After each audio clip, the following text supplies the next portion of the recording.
Just time now to see what the papers say. Milton, which category would you like? Let's have politics. OK, politics it is. Your category is politics. The answer is over a million. What is the question? Is it how many extra minutes Manchester United get to play if they're not winning? Look at my big shiny face. Look at it. Look at it.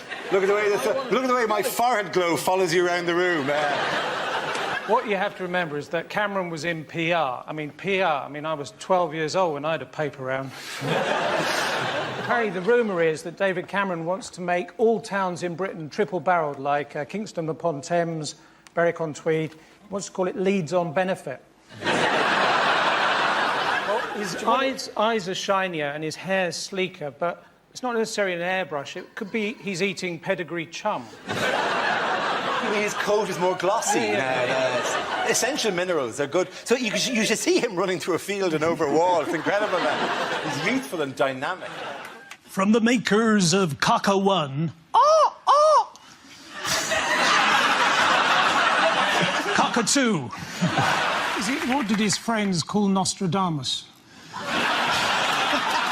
Now, our next guest, believe it or not, is both a poo and a lice inspector.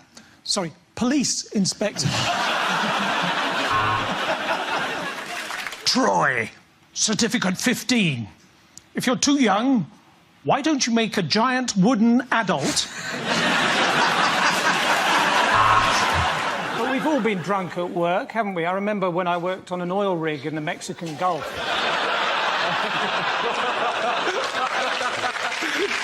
Unlikely things to hear in a science programme. 1643. The cold air balloon is invented. But it doesn't really take off. Milton, let's see what subject. Let's spin the wheel. The subject is family. One of my earliest memories is seeing my mother's face through the oven window.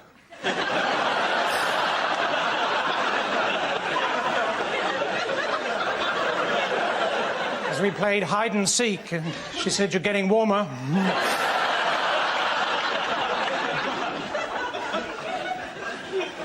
My auntie Jean got a sister called Jean. Her daughter Jean just had a baby, called it Jean.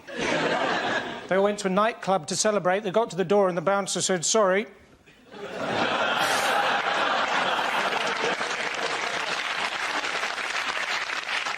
You're all wearing trainers.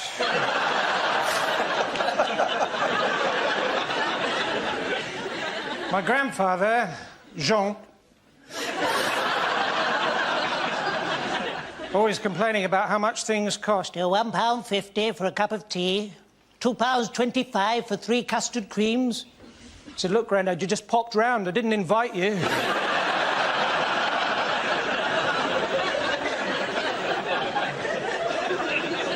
My other grandfather, he was always going on about how in the old days people could leave their back doors open, which is probably why his submarine sank.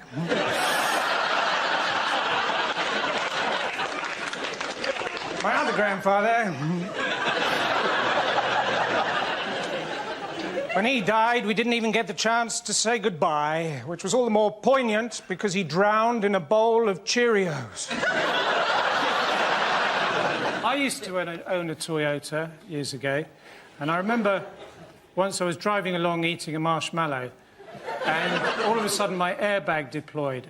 And in that moment, I thought I'd become really, really small. Carlsberg don't do liver transplants. But if they did... You can tell that Beckham thinks something is wrong, because if you look at the picture, he's going, Aye. There's an A coming out of his mouth. Aye. This game involves Milton, Andy and Diane, so if you could make your way to the performance area, please. Without kicking the shit out of the set. Oh, there you go. Fuck off the face. Well, that's a minute of the DVD sorted out. Hey, that moment seemed a bit too hot for TV, yeah. So, talk me through it again, Mrs. Hopkins. You were having Sunday dinner. You said to your husband, will you carve? And he just lay down on the floor and gave birth to a baby cow.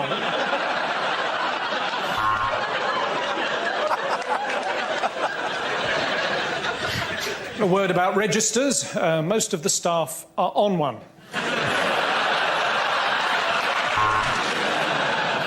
Is it the gap between this word... No, it's not. Ruined it. Dear Deirdre, I am a control freak. What should I do? I'll tell you what I should do. Yes, the answer I was looking for was Fox scandal rocks Conservatives. This is the news that Defence Secretary Liam Fox has been forced to explain his conduct following allegations that his working relationship with best friend and former flatmate Adam Werrity broke the ministerial code. Wouldn't it be great if all of this had come to light because someone would be going through Fox's bins? All he's done is take a friend to work, and that's not actually a crime, is it, Mr. Truffles? What's that? Do you want to say hello to the boys and girls? No, I'm depressed. Do you know why...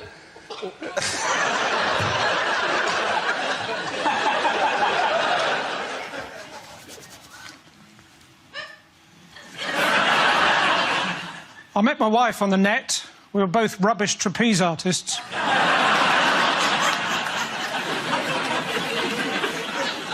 Terrible, isn't it, when someone doesn't want to live with you anymore? Part of you is thinking, I don't think you're going to survive in the real world. Another part of you is thinking, well, at least I'll be rid of your drunken arguing. Ladies and gentlemen, we need to let the Scottish people go.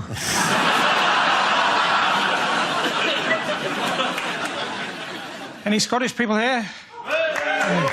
You can go.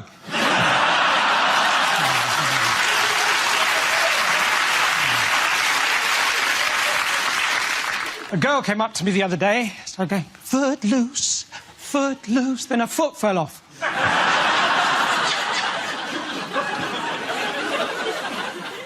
I tried to impress a girl once by putting my foot down on the pedal. Turns out she'd seen a bin open like that before.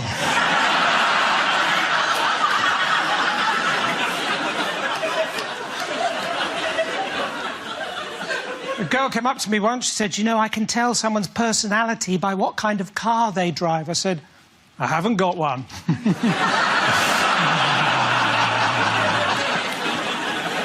So lads, do you ever get given a job to do and you deliberately do it really, really badly so you never get given that job again? I mean, I hardly know CPR anyway. My wife's giving me the silent treatment at the moment, lying there day after day, beginning to smell a bit now. What Cameron should do is get a great big black hat and the sleep mask he got on the plane, and he stand up in front of the G20 and said, I will lead you out of economic austerity, for I am... borrow.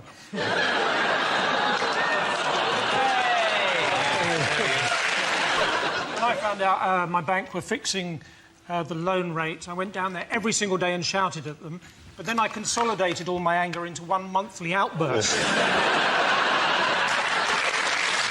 Things you wouldn't hear on a political discussion show. Sorry, did I interrupt you? Is it if you saw Pythagoras in concert, name one of the old numbers he might try and do? Is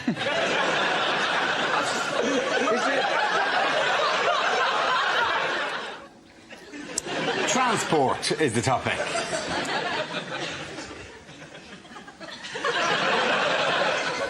So I've got my own private jet. The rest of the jacuzzi belongs to my mum.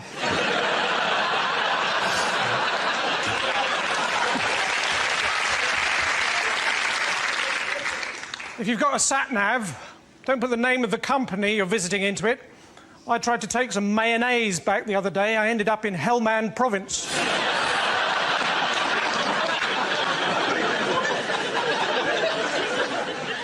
I mean, I've got a car, but there's nothing I like better than making a bonfire on the passenger seat.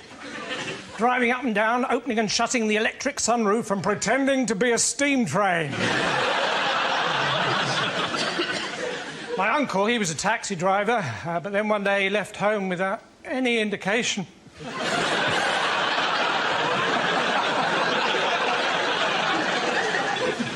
So recently, I was fell walking in the Lake District. Well, it's not quite true.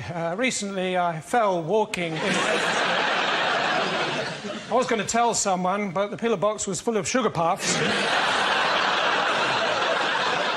The worst job I ever had was forensic pathologist for the United Nations.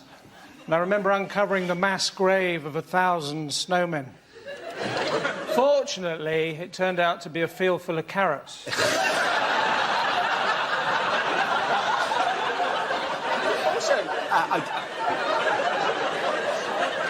What's great about it? But it's like Milton, every so often, it's like this hilarious granddad that just wakes up. Health officials have shut down the village fete. Apparently, there was an outbreak of tombola. Now it's over to our toys and games correspondent, Natasha Kaplunksky. In other news, what has Prince Charles said is the largest challenge facing the world today? Is it narrow doorways and you get your ears caught? Look, an ancient African city from the makers of Timbuk 1. How about giving 3-year-olds the vote and still having one ballot box but 4 different shapes that they have to put in? It looks like a runner bean, only smaller. From the makers of Mange 1.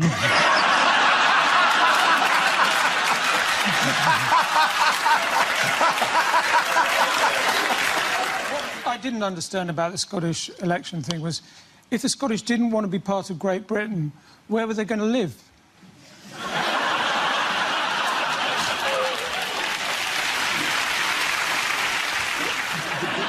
I think people quite like Nigel Farage, because he's a bit of a colourful character, which is ironic. And the topic is family.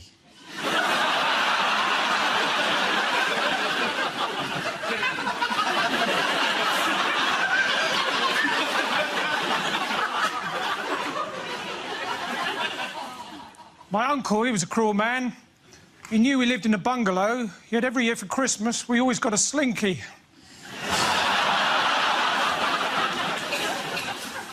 It's a miracle my sister's getting married. I went to the printers to get the invites done. He said, well, what typeface? I went...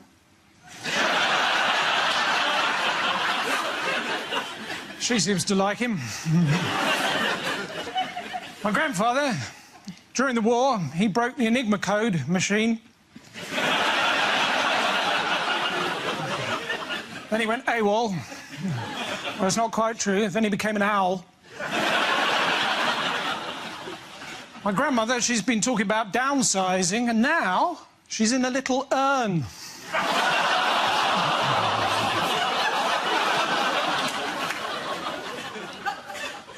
My other grandmother, she was a children's writer. You may have seen her book, Jack Goes Strawberry.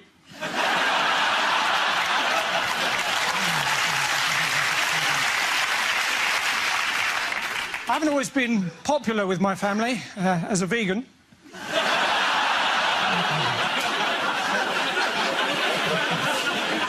That doesn't normally work. Recently, my family all clubbed together and got me a voucher for a clinic in Switzerland. Thank you. It's not nice, though, to have another culture imposed on you at school. I remember when I was rushed to hospital with 80% Chinese burns. Welsh are getting stroppy, actually. I was in Cardiff in Waterstones recently. I asked for Pride and Prejudice, and the bloke said, I'm proud to be Welsh and I hate the English.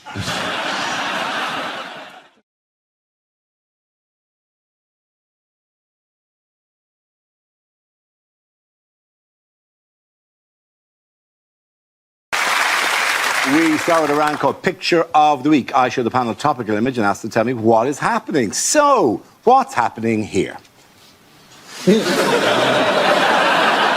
It's Nigel Farage, clearly, isn't it? And hopefully he's holding his breath until we leave Europe.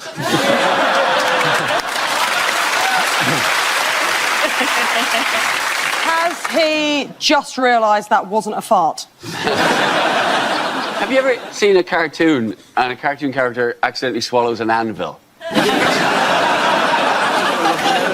Do you think this is what the Nigel Farage novelty candle looks like when his neck begins to melt? To be fair, I've never seen a face with a foreskin before.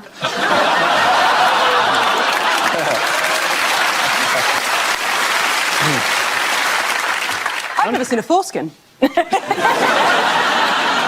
He looks like he's just come out of a toilet he's left an awful smell in. So is he saying, I'd leave means leave it a minute if I was... Do you think that is the face he pulls when he's asked about any of his other policies? Yes.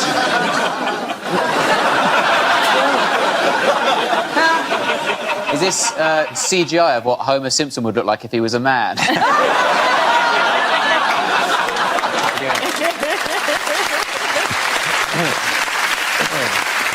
they have the correct answer? Yes. That is Nigel Farage in front of a poster that says Brexit Party. Thank you, Hugh. Yes, this is Brexit leader Nigel Farage, pictured at the party's general election campaign launch in Westminster. This week, Farage announced that his party will field more than 600 candidates, although he himself will not be standing for election. What did you think of his strategy, of his launch? Well, it's weird, because he's saying that he's going to field 600 candidates, but he's not standing himself, and he also won't tell us any of their names. I'm going to wager that all of these 600 candidates look a lot like Nigel Farage wearing different hats. He also, I don't think it is... This can't be right. He can't be that much taller than everyone else. But that's why they're standing, isn't it? Because a lot of these are, like, the average age of them is, like, 70. So they're just doing it because they know that Parliament's got central heating. Yes, so 600 cans. Not himself, though. No, he's not standing. But he should be made to stand on the basis that the whole thing is his fault. He should be made to stand on the he who smelt it dealt it. He shouldn't be in politics. He's a radio DJ. What has he got to do with it? That's his job now. Imagine if Tim Westwood had this kind of influence. Imagine if Tim Westwood was like, I'm going to get 600 of my crew, baby. We're going to... Brexit means Brexit.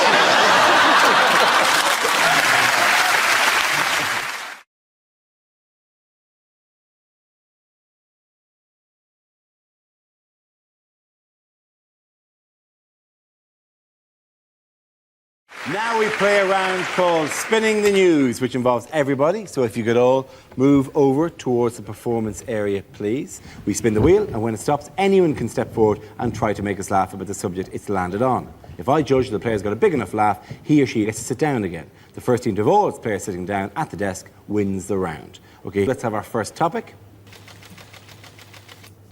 It is, of course, national surveys. Anyone want to try something on that? Good man, Frankie. They've done a survey in America that says that Osama bin Laden is now more famous than Michael Jackson. And you think, yeah, but he puts a lot less effort into his videos, doesn't he?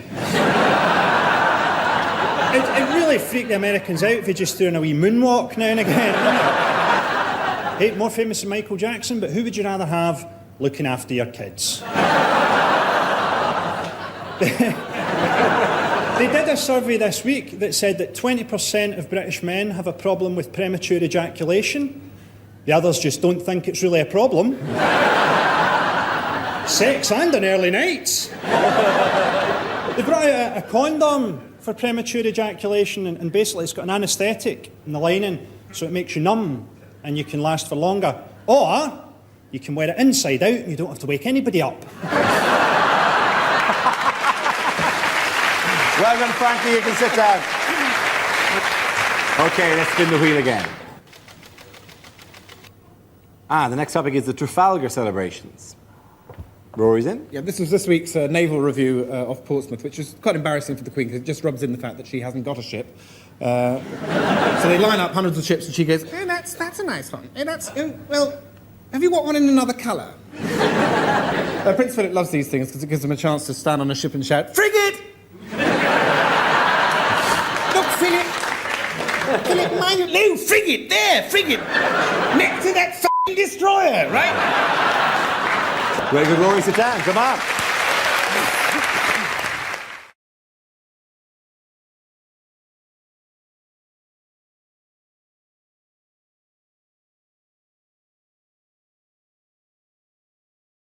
Who can tell me what's going on here? Is that Barack Obama playing pretzel buckaroo? is Barack shaking the hand of the very pretzel that choked George W. Bush? It's like a German version of Come Dine With Me. Angela has broken all the plates and is serving the pretzels on a mug tray. Is Angela Merkel saying to Barack Obama, "Well, Barack, you must prepare for the worst"?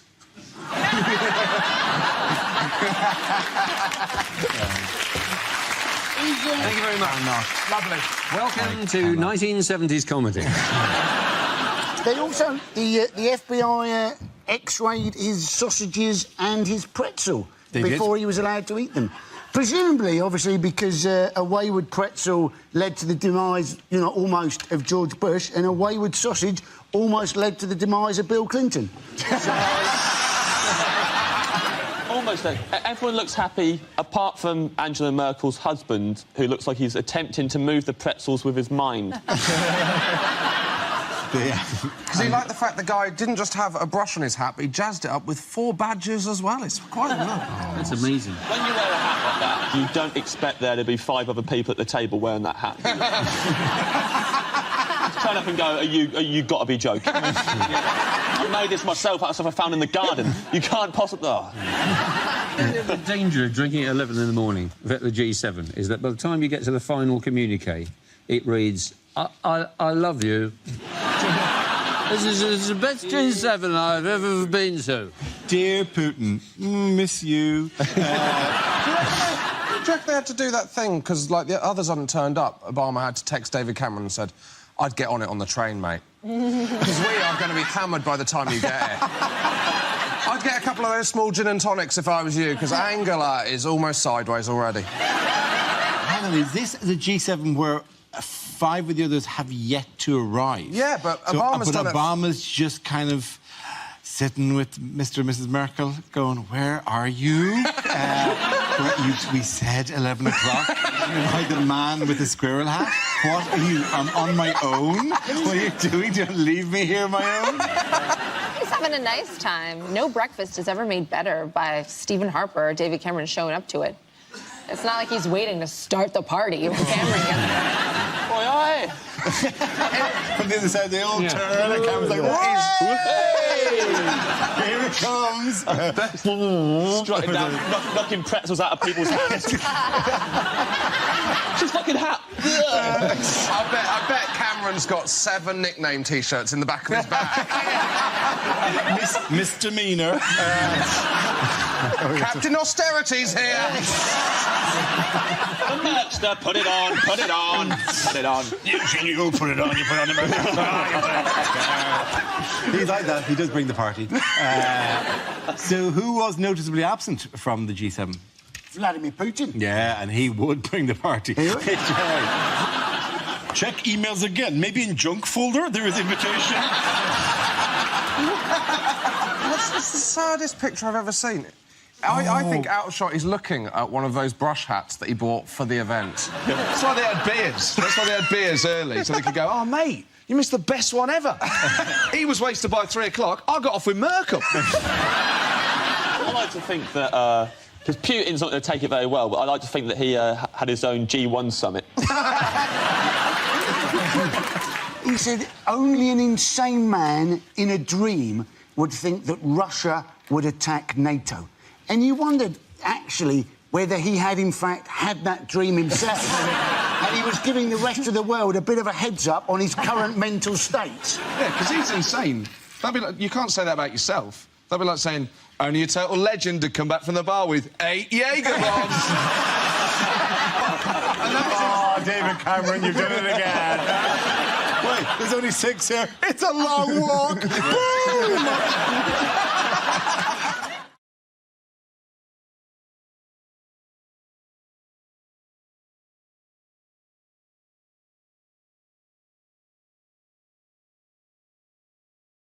Now we play a round called Stand Up and Joke Off.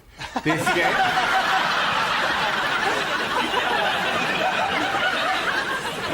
This game involves Mark, Andy, Frankie and Russell. So if you could make your way to the performance area, please. This is a stand-up challenge. Our random news generator contains a bank of topics. We spin the wheel and when it stops, anyone can step forward and try to make us laugh about the subject it's landed on. The winner is the team I judge who produced the funniest material. OK, here we go. Let's spin the wheel. The first topic is airport security. Who wants to come in that? Mark.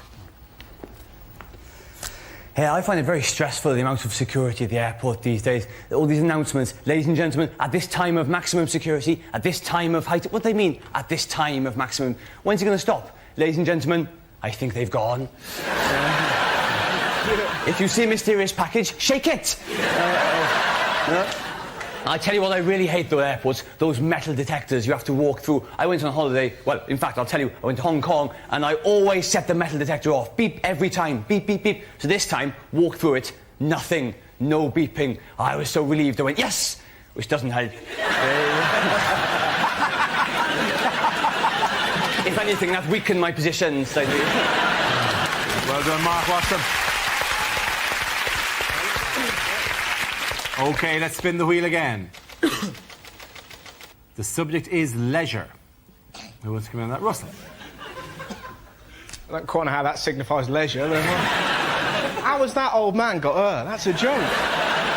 Anyways, we've got more disposable income now than ever, right? And this is quite an odd story, but my mum recently bought a hot tub. Now, I don't know if anyone else... It's quite exciting when your mum gets hot. She put it at the bottom of the garden, you get quite giddy, and then you're in it, and then you realise you're actually just outside having a bath with your mum. And it's a very... You've got no recollection of how to behave, right? And I've got a slightly lazy eye, so my mum's like, are you looking at my thighs? No! It gets freakier. My dad jumped in, my brother jumped in, my sister jumped in, and two of our family dogs leapt into the pool, right? So we're all on the edge, like really British, terrified, we're all naked. Dogs are just going around like that. Having the time of their life, right?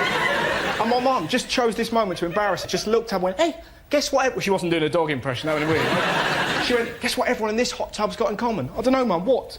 That's a dog hitting me, right? My mum looked up and went, everybody in this hot tub has sucked my tits.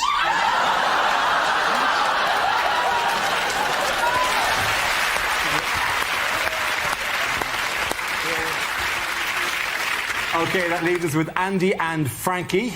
The next topic is... It's Britishness. Who wants to come in? Mr. Parsons. The photos. Yes. Britishness. For those of you who require more than just a setup to a joke, there's only two things we like, aren't there? Huh? Moaning and queuing. And why do we like queuing? So as we can have a bloody good moan about it.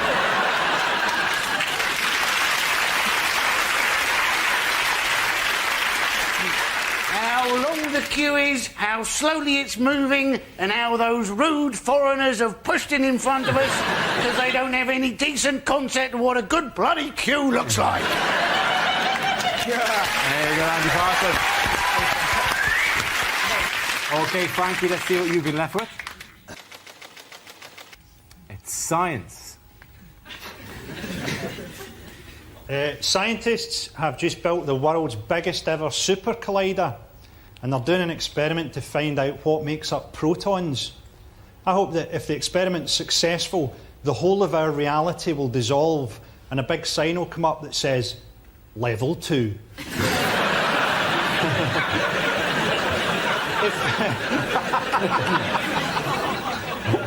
I always wondered, you know that woman that had the face transplant? See if she gave you a blowjob, would that technically count as a threesome? Thank you, ladies and gentlemen. I think in that round the points go to Russell and Andy. Everyone come back.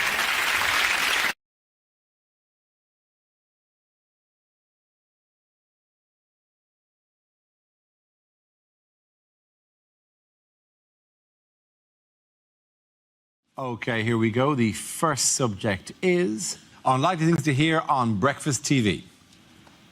You're watching breakfast TV because the chemist won't have your Valium ready until mid-morning.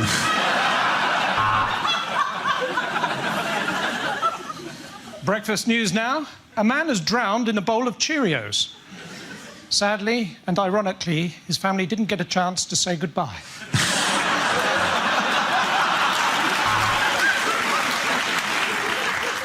This is BBC Breakfast. Look at it, that's meant to be a sausage.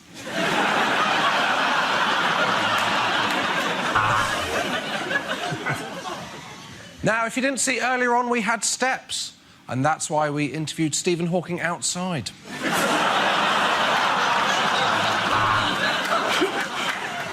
Stay put for Jeremy Kyle. Today's tooth count is 3.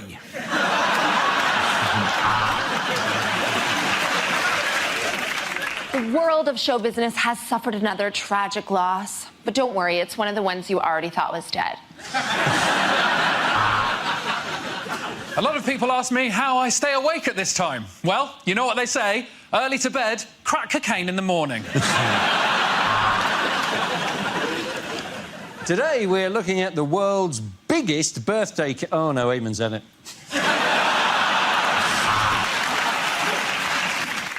If you've been affected by any of the issues in today's Jeremy Kyle show, then phone us up. You're the sort of freak we need to get on tomorrow.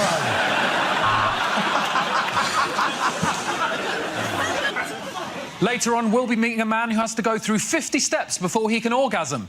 All that to come.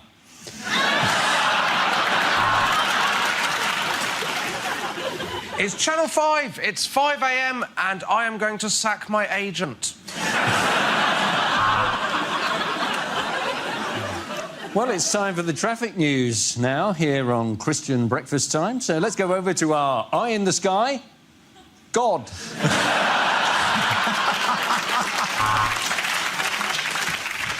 If you hear a knock at your door, you could be the winner of £20,000. 2 knocks and it's a police raid. Hide the guns.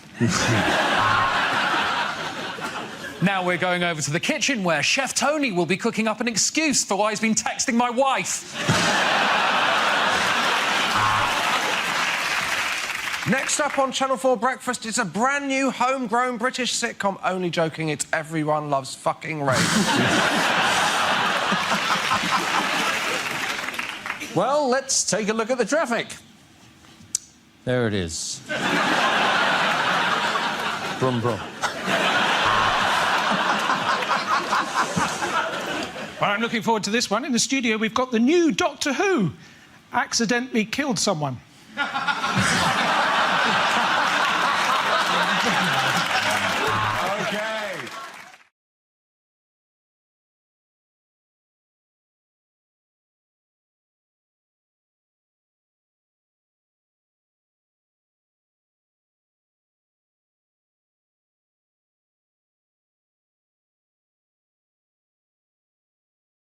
Things a sport commentator would never say. 8 no balls in a row. You join us for the women's 100-metre final. Rory McIlroy is on the green. He holds the baby lamb aloft. This is for an eagle.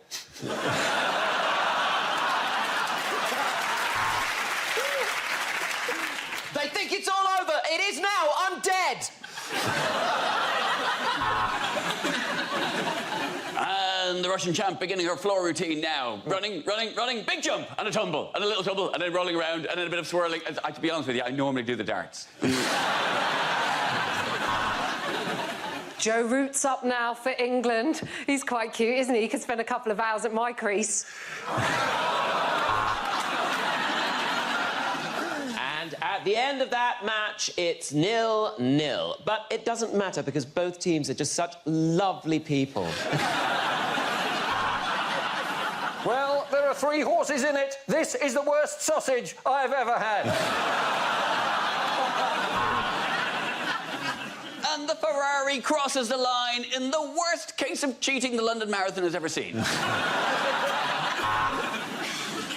Welcome to the Monaco Grand Prix. And yes, they do all sound a lot like bees.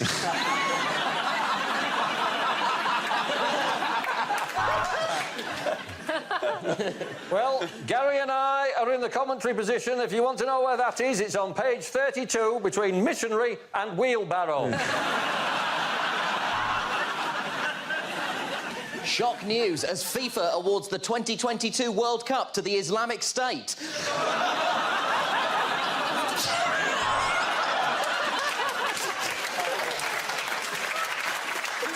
like about these cyclists, but boy, do they know their drugs. The referee there taking down Ronaldo's number. Not really the time or the place, but good to see we've kicked homophobia out of football. And as is traditional, the leader of the Tour de France now awarded with the yellow jersey to remind him what colour his piss is supposed to be. 15:30 in a chat room. It's so difficult to tell.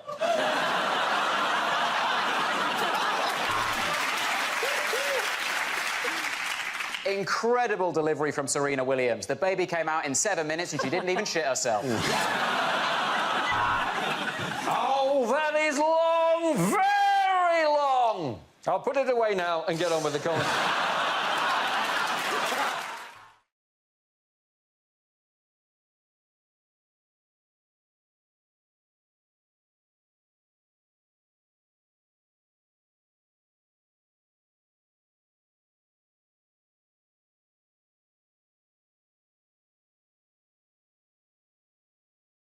OK, here we go. The first subject is things you wouldn't want to hear at work. Oh, you've already given Michael his dosage. It's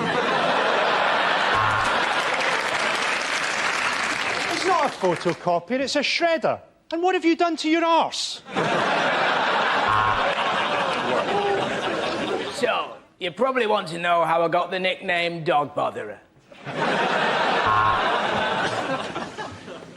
Imagine that!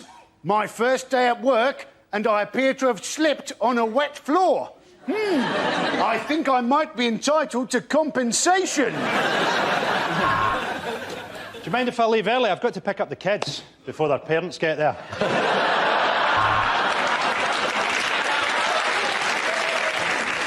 He's the CEO, he's the COO, and I'm head of the agricultural division, the CIEIO. Now, I want you all to put down those football bits that you've been sewing, because I've heard that it's somebody's very special 11th birthday. And we've got you a photo of a cake. Punchawaho, chungwa, punchawaho. Don't worry, this isn't the first operation I've done. Last time I got almost the whole way round before the buzzer went off. We've run out of semi-skimmed, so I've topped your coffee up with breast milk. What do you mean it's not your turn to make the coffee? This is fucking Starbucks.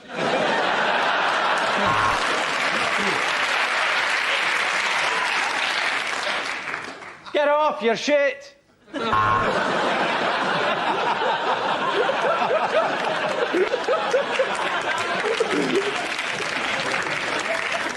Whoops! This air traffic control thing's not as easy as it looks. I've always wanted to work in a library! If only I could read!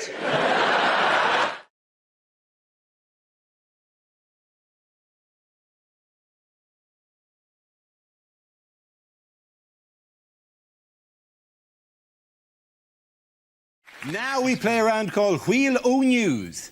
This game involves Ed, Andy, Frankie and Joe. So if you could make your way to the performance area, please. This is a stand-up challenge. Our random news generator contains a bank of topics. We spin the wheel, and when it stops, anyone can step forward and try to make us laugh about the subject it's landed on. The winner is the team I judge to produce the funniest material. OK, here we go. Let's have the first topic, please. And the first topic is that bullying? Who wants to come in on bullying? Ed. I'll say bullying. Bullying, serious problem. Obviously, there's a lot of problems in the world, but it's OK, because wristbands are sorting them all out. Them ribbons were useless, but the wristband was on the case to save the day. But my favourite wristband is the anti-bullying wristband, because footballers like Wayne Rooney, people like that wearing it, that kids were getting beaten up at school for their anti-bullying wristband. And that's just beautiful. I'm just so glad that never happened to me when I was at school, because I could imagine myself trying to reason with the bully as he beat me up for my anti-bullying wristband. Like, no, but that's my... Oh, the irony. You're only fooling yourself. You may take my wristband, but your actions will never mirror the sentiments it represents.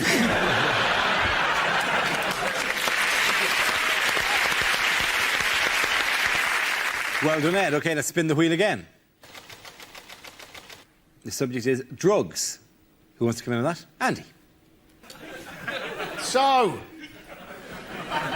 drugs. The Home Office have in fact clarified apparently how many spliffs you can have on your person before you might be regarded as a dealer. Apparently the answer is 500. That's a fair amount of personal use, isn't it? You would have thought you could have 500 almost anything on you and be regarded as a dealer. If I had 500 hobnobs on me, I think you could regard me as pushing biscuits. Not that I know that much about drugs, ladies and gentlemen. Apparently the current trend amongst young people is to have an upper followed straight away by a downer just to take the edge off it. Why not just take a bit less of the upper? That to me would be like having a Red Bull and then having a Horlicks straight away afterwards. Well done, Andy. OK, that leaves us with Frankie and Joe. The next topic is... OK, living with terror. Who's going to come up on that? Well, obviously that's how my husband describes our marriage, but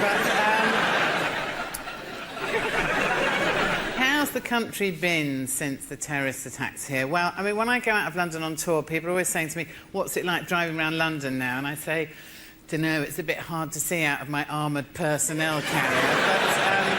But, you know, I thought it was really important after all that happened to get sort of straight back on the tube and show solidarity with other Londoners. So 2 days later, went straight back on the tube, quite scared, got into the carriage, thought, oh, what's going to happen? But it was brilliant, actually. This bloke got up straight away and offered me his seat, which is fantastic, because I've never driven a tube train before. Well done, Joe Brown. I like the way that on that picture there, the dog's looking for something, the bloke's looking for something. It's on the top, the bloody idiots. Frankie, let's see what topic you've been left with. Lucky you, it's the Labour Cabinet. John Reid's got a stupid new idea. He wants to make criminals pay compensation to their victims. What if they've not got any money? And get a community service for them. Hey, I'm here to do your garden. Remember me? I murdered your husband. He's wanting to force through ID cards. Now, ID cards don't mean that your identity won't be stolen. It just means that once it's stolen, you're screwed. You know, I've left my wallet in the hotel. I'm going to need new eyeballs and a finger transplant. Thank you very much, Frankie Boyle. I think the points go to Frankie and Ed on that round. Come back.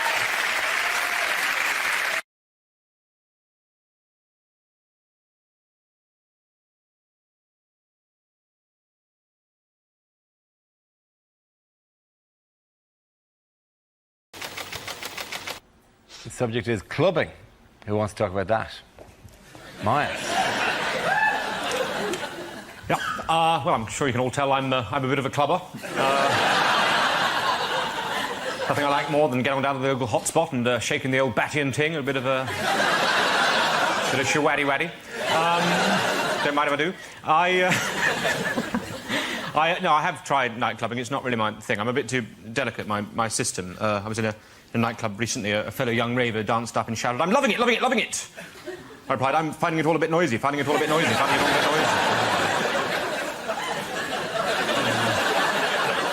People jump around like crazy in those places. At one point, my cup and saucer was knocked clean out of my hand.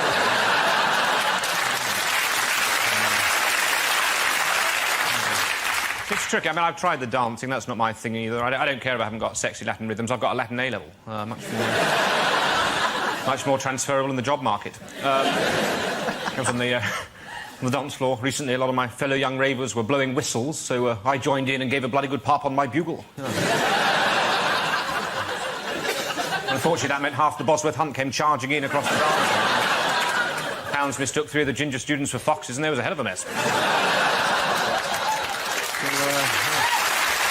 you very much, Master. OK, that leaves us with Jack. Let's see what you've been left with. Let's spin the wheel. And the topic is health. what you're thinking. Yeah, that is my gun. So, we are in the midst of an obesity epidemic, and the people I blame, definitely, are the supermarkets, because I don't think they're doing enough, right? Like, you go into any supermarket now, you buy food. If you care about what you put into your body, you look at the nutritional information, you know, the little wheel of guilt that every packet has on it now. That lures you in, doesn't it? Like, you buy something, like ice cream. It's like, this ice cream only contains 5% of your daily intake of calories. You're like, oh, that's very promising. I'll buy and eat the ice cream then. Then you look up a little bit closer, above the little wheel of guilt, tiny white writing, 1/8 of a tub. Oh, you cheeky bastard. You're not allowed to do that. Put on the packet whatever makes it sound good to sell the product, then make up a ludicrously unrealistic portion size, so I buy it like a twat. That's like Greg's going, this sausage roll only contains 2% of your daily intake of calories, if you lick it. They need to do more. I think what the supermarkets need to start doing is putting warnings on their packets of food, like they do with cigarettes. You buy cigarettes, it's got a horrible picture of, like, a lung caked in shit. You're like, oh, I don't want to smell that. You should do it with food. Tesco's on cakes should just have pictures of, I don't know, a really fat woman crying as she walks out of Topshop empty-handed. OK, at the end of that round, what the hell? Points for everyone. Come on, sit back down here.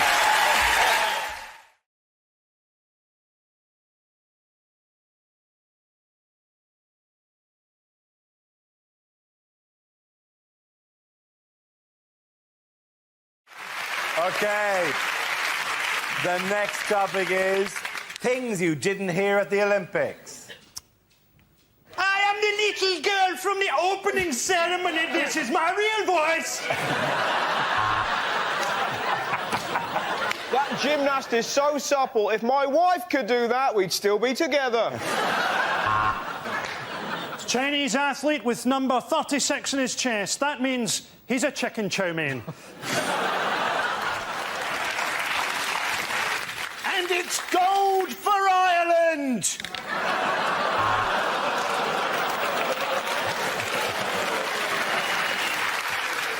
Well, that'll be low marks for synchronicity, but high marks for execution. Clean shot to the head, backwards off the board, pool full of blood, magnificent. Next, over to Gabby Logan, who's going to tell us whether or not she's a transvestite.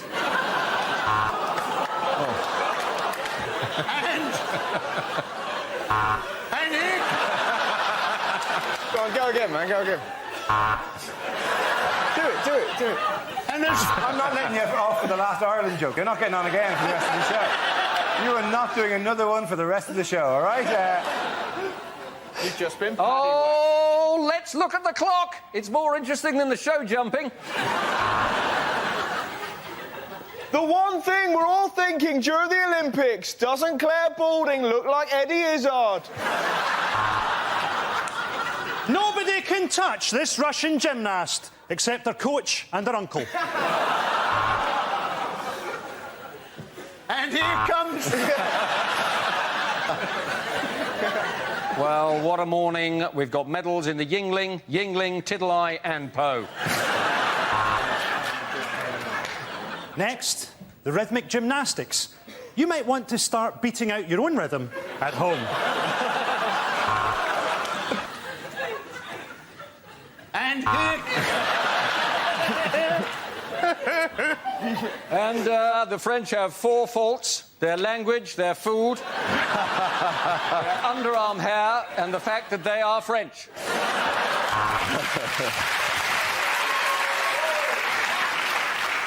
A surprise in the canoeing, where the British athlete has gone missing.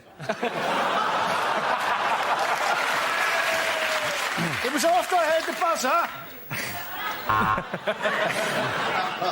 that I realised there was one thing I hadn't heard at the Olympics, right, was fuck it.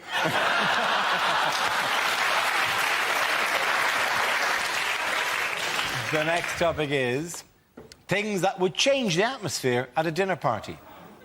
Ignore the banging. She's been in there for 24 years. Help yourself to Nibbles. He was our favourite hamster, but it's what he would have wanted. Are you sure this is pork? It's just because Mike Crackling has a tattoo. Don't worry, we don't say grace. We just sacrifice a child to the great god Imhotep.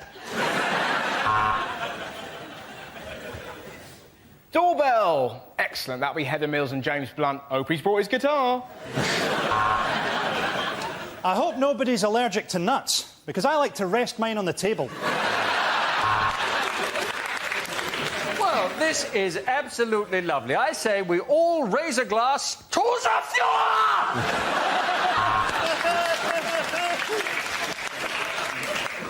10 of you arrived. Only one will leave. Anyway, long story short, after about 2 hours, you couldn't tell what was poo and what was chocolate.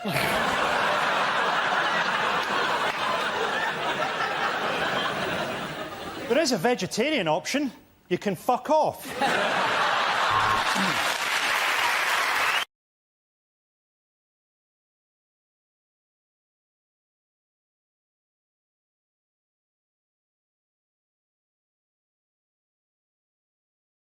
We start with a round call. If this is the answer, what is the question on the board of 6 categories? Milton, which category would you like? Let's have politics. OK, politics it is. Your category is politics. The answer is over $1 million. What is the question? Is it how many extra minutes Manchester United get to play if they're not winning? Look at my big shiny face. Look at it. Look at it. Look at the way my forehead glow follows you around the room.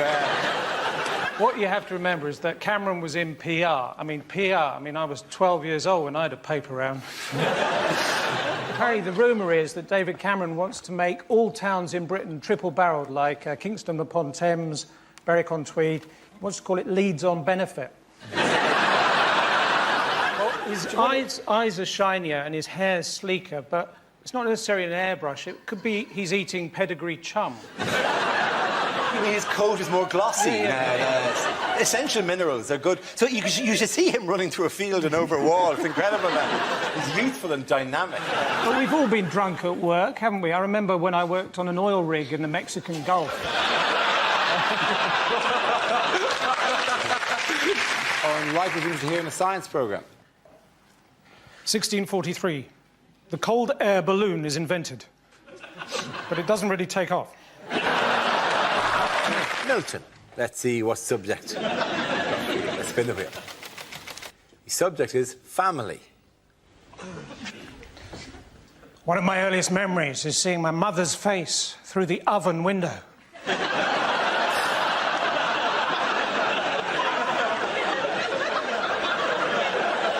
As we played hide and seek, and she said, "You're getting warmer."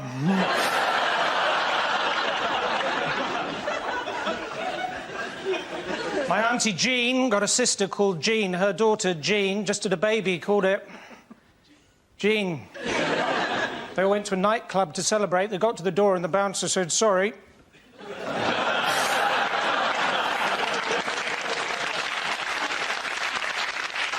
You're all wearing trainers.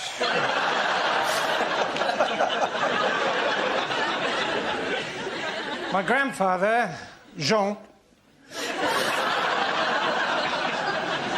always complaining about how much things cost. £1.50 for a cup of tea, £2.25 for 3 custard creams. I said, "Look, Grandad, you just popped round. I didn't invite you."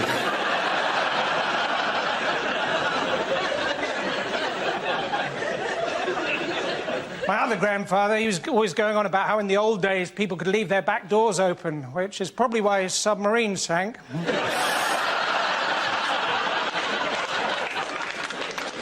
My other grandfather, when he died, we didn't even get the chance to say goodbye, which was all the more poignant because he drowned in a bowl of Cheerios. I used to own a Toyota years ago, and I remember once I was driving along eating a marshmallow, and all of a sudden my airbag deployed. And in that moment, I thought I'd become really, really small. Carlsberg don't do liver transplants. But if they did...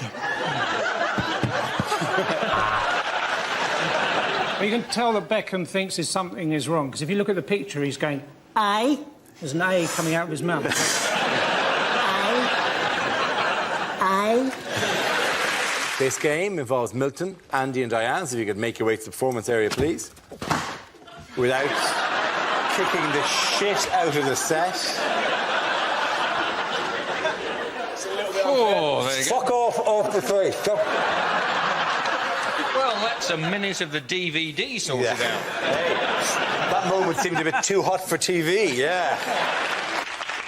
So, talk me through it again, Mrs. Hopkins. You were having Sunday dinner. You said to your husband, will you carve? And he just lay down on the floor and gave birth to a baby cow.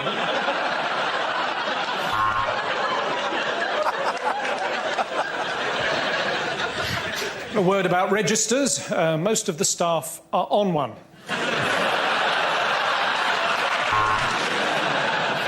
Is it the gap between this word... No, it's not doing it.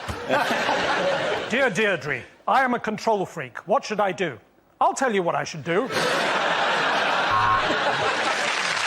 Yes, the answer I was looking for was Fox scandal rocks Conservatives. This is the news that Defence Secretary Liam Fox has been forced to explain his conduct following allegations that his working relationship with best friend and former flatmate Adam Werrity broke the ministerial code. Wouldn't it be great if all of this had come to light because someone would be going through Fox's bins?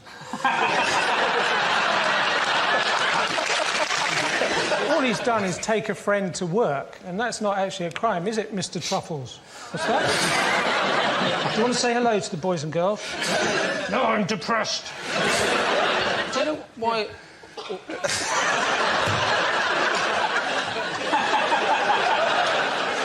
What Cameron should do is get a great big black hat and the sleep mask he got on the plane, and he stand up in front of the G20 and said, I will lead you out of economic austerity, for I am... borrow.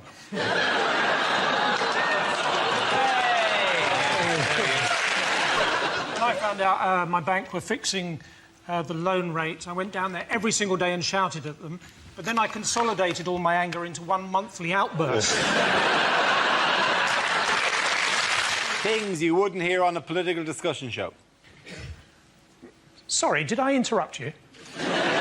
Is it if you saw Pythagoras in concert, name one of the old numbers he might try and do? Is it... Transport is the topic.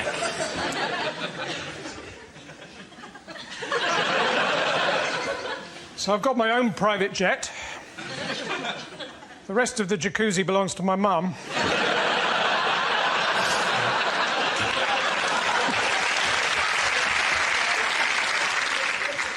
If you've got a sat-nav, don't put the name of the company you're visiting into it. I tried to take some mayonnaise back the other day. I ended up in Helmand Province.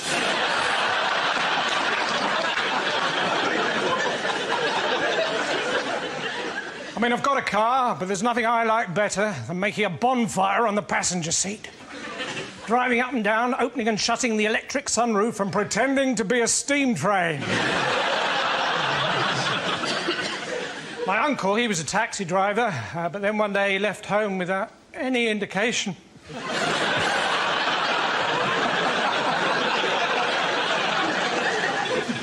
So recently, I was fell walking in the Lake District. Well, it's not quite true.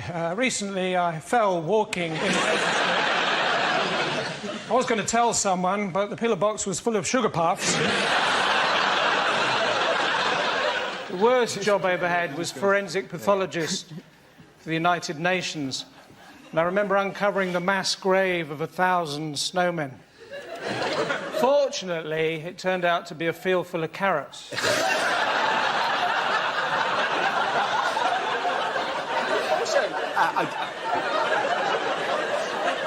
What's great about it? But it's like Milton, every so often, it's like this hilarious grandad that just wakes up.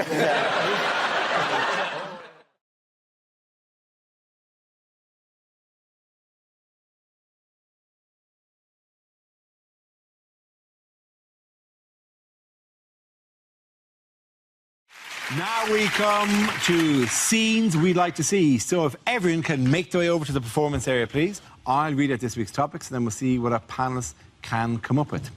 OK, here we go. The first subject is unlikely things to hear in a school assembly. It's your own time you're wasting, so please think twice about choosing media studies as an option.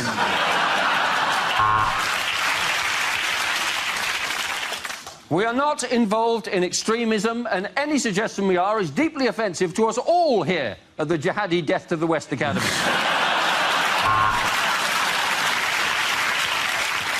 Congratulations to the Year 7 football team who beat England.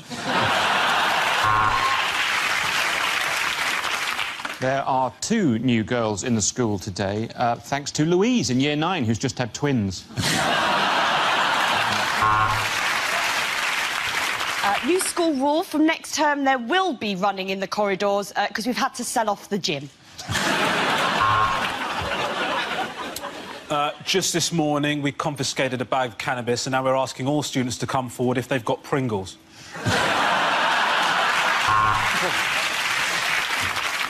Good news for last year's leavers. We have 4 at Durham, 4 at Edinburgh, 4 at Bristol, and you can't find a better selection of prisons than those. And now for show and tell. And here is Miles with his cheese collection.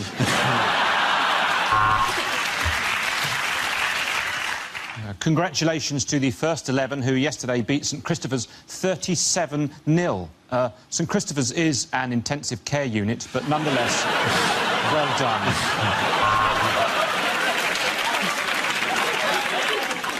Well, I'm really sad to be leaving you as your maths teacher. I've got no idea why I've been made redundant, because I've always felt that I've given 110%.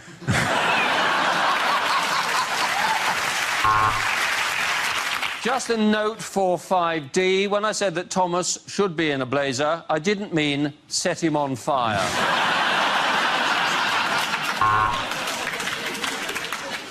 So, Ofsted inspection this morning, so burqa's off.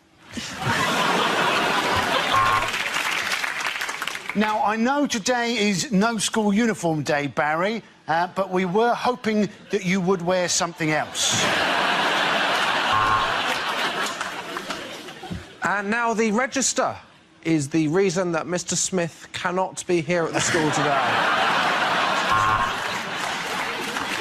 So if ever you feel the need to do drugs, have a word with the supply teacher.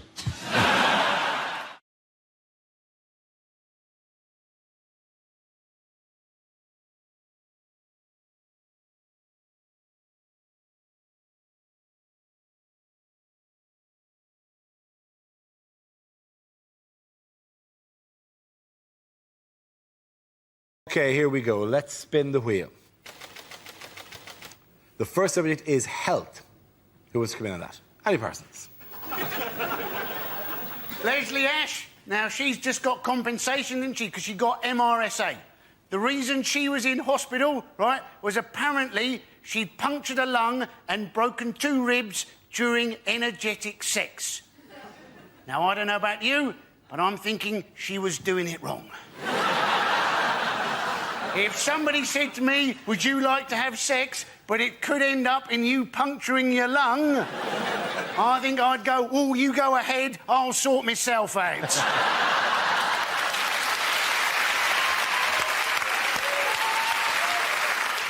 OK, let's spin the wheel again. The subject is George Bush. Who wants to come in? Oh, I'll go. Well, what can I say about George Bush? He's doing a tremendous job and he's enormously popular right now. In the last poll in the United States, he came in just behind testicular cancer. He's the only president I can remember who wears an American flag pin on his lapel. Why? So he can remember what country he's in charge of? Ladies and gentlemen of America, he's always banging on about 9/11, right? 9/11, 9/11. Or, as the rest of the world knows it, 11/9. We're the only people who date that way. America's so arrogant because we put the month first. We think everybody knows what we mean. Imagine how perplexing that is to people in France. 9/11. What happened on November 9th? That was a good day. I got a hand job. Why are they crying all the time? There it is. Thank you. Great, great. OK, that leaves us with Frankie and Fred. Let's spin the wheel. The next topic is modern men. Who wants to come in on that? Fred McCauley. There's a trend for modern young men now to get waxed. I did recently have my legs waxed. I have to say it was for charity. And my pals were saying, have you ever had that done before, Macaulay? And I'm going, no. Well, it could be painful. So I went along. I was ticket number 14. There were 13 ladies in front of me getting their legs waxed. And I was watching them with interest. And it seemed to be no bother at all. The wax is going on. It's kind of, oh, Joanne. What is it, Tess? Who's picking the kids up? Oh, the au pair will get them. Nothing to it, I think. I got up there. The wax was on. I'll never walk again! What I didn't know is that women, when they're getting their legs waxed, have epidurals beforehand. I mean, I'm not tempted, you know, to shave other parts of my anatomy, you know. I've been lonely and fed up in hotel rooms, but I've never once thought, I think I'll get the sharpest thing in my toilet bag out and apply it to the wrinkliest part of my anatomy. And I'm not talking about my elbows. Fred McCauley. OK, let's see what we've been left with for Frankie. Let's spin the wheel. Children. What an unbelievably sinister photograph. Don't worry, this is light-hearted whimsy. I've got a wee baby now, he's 9 months. I'm starting to get a bit fucking sick of him, to be honest. I went to the birth, and going to the birth, it really does bring home the wonder, the miracle, I suppose, that is contraception. Seriously, don't go. It's like watching the deleted scenes from Platoon. I got a wee daughter now, she's 4, and the other day, this is true, we're sitting having breakfast, and my daughter goes, Daddy, what's the best thing in the world? So I didn't even have to think about it, right? I said, darling, you're the best thing in the world. Didn't even have to think about it. It's definitely you. And she sat there for a bit, and then she went, for me, it's sausages.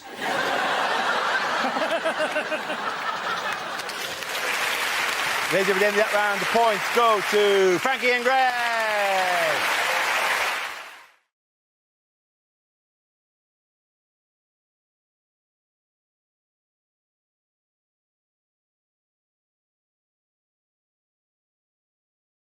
Milton, let's see what you've been left with. Let's spin the wheel. And the topic is transport. So I was on the bus the other day. Driver stopped, got off, wouldn't come back. Apparently some bloke with big teeth kept talking to him.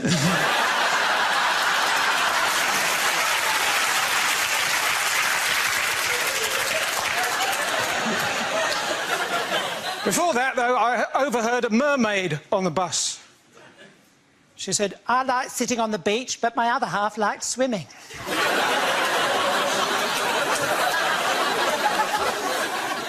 Anyway, reading between the lines is dangerous if you're waiting for a train. Anyway, I did a show in Liverpool recently, and afterwards a bloke came up to me and said, hey, listen, I want to talk. I said, well, just keep practising.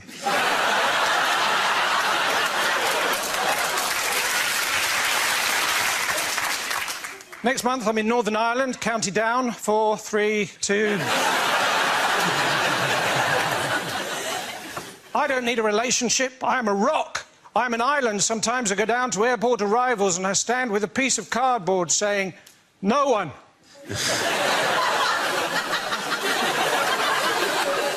Well, I did that until I had to give a lift to a Mr. Noon.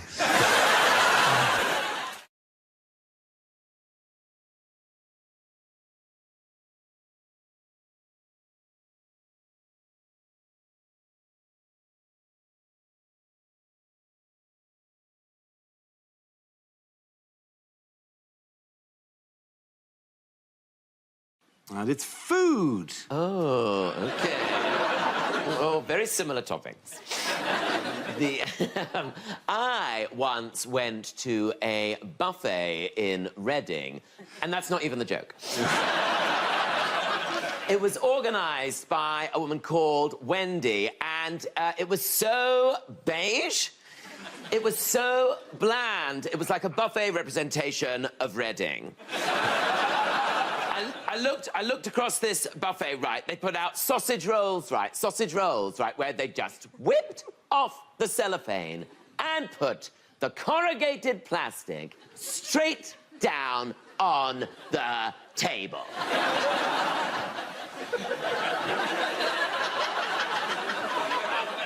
Like we were dogs!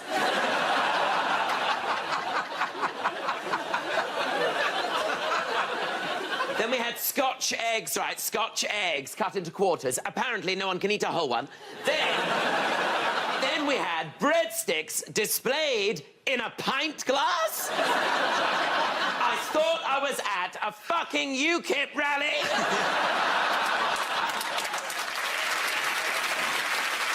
Then she starts putting down cold pizza slices next to wontons. No one's mixed Italian and Chinese cuisine like that since Marco Polo. Then she brought out the quadrant of dips. You know, the 4 dips. The 4 dips of the apocalypse.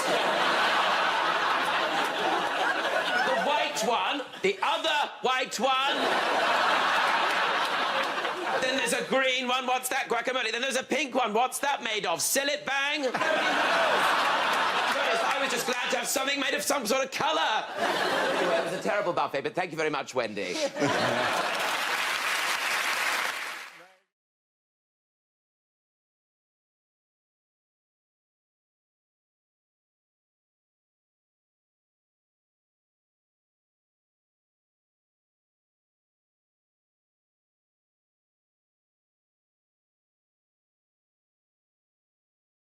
The first subject is unlikely lines from a costume drama. Madam, I'm in line to the throne, and as such we shall be dining somewhere that befits my title. Pizza Express Woking. Batman. I mean, I suppose technically it's a costume. Heathcliff,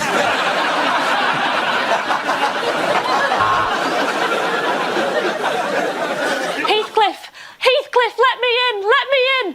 I just wondered if we could count on your vote on December 12th. Generally, I am a footman, sir, although I do also like the bottom and the breasts. Right, just reading this review from the Anne Boleyn musical. Says it was a good idea, but they didn't like the execution.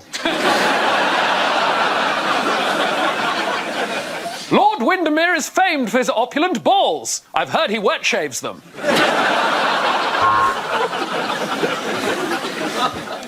Jeg kan ikke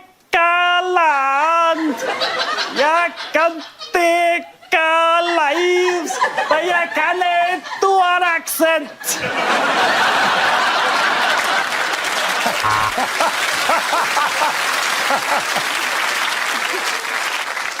You are Jane Eyre, so this must be your brother, Nike.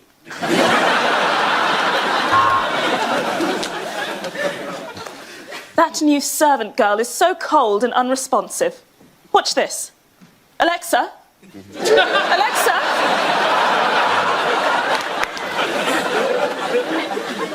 Your Lordship, I am delighted and excited by the unexpected turn our correspondence has taken. I await, with feverish excitement, the next portrait of your engorged penis.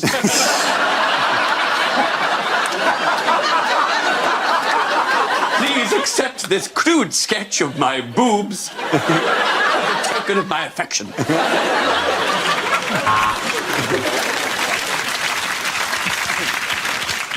My heart is in my mouth. My liver is in my anus. Jesus, this corset is tight!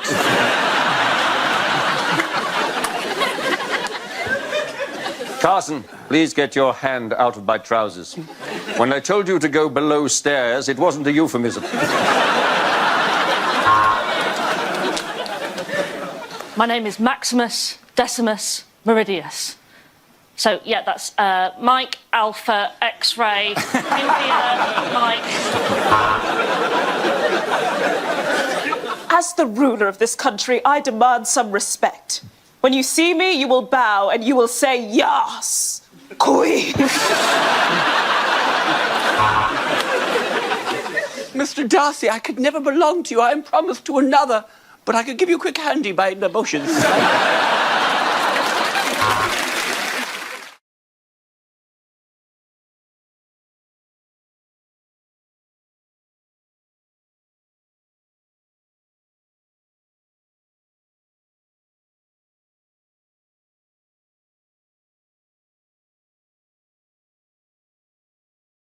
What have hospital patients been asked to rate?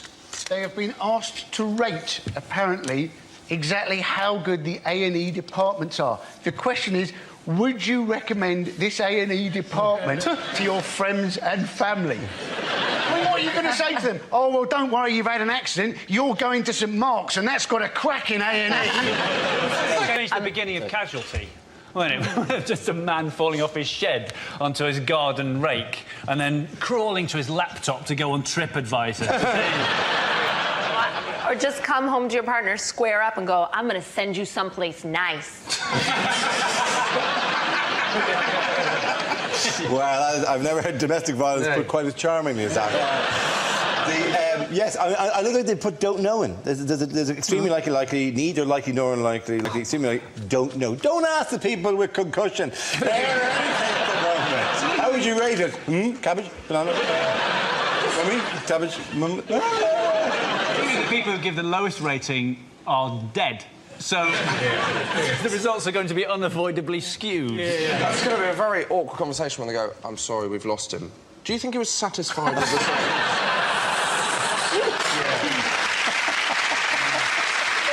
Before he went, did he say whether he enjoyed the food? It's going to be the least accurate survey of all time. Don't ask people questions when they're in pain. And what's your name? Jesus! Another Jesus we've had. They have quite confusing questions like, which hepatitis did the doctor fail to cure you of? Was it A?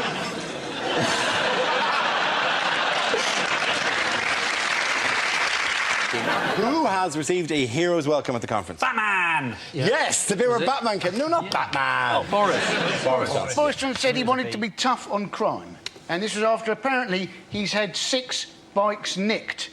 And you're wondering, has he really had 6 bikes nicked? Or 6 times he just hasn't got a clue where he in fact left them? What was the hero's welcome? What did they do for him? They kind of clapped. It wasn't like they threw rose petals on it.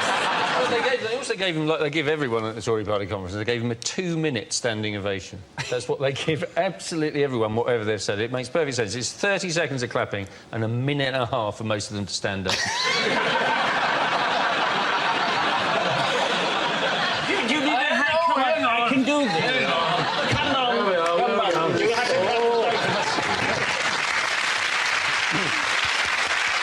Thank you.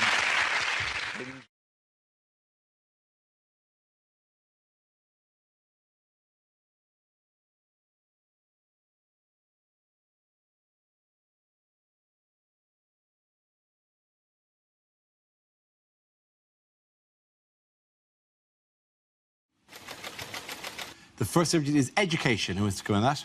Ramesh. Well, as a vegan, I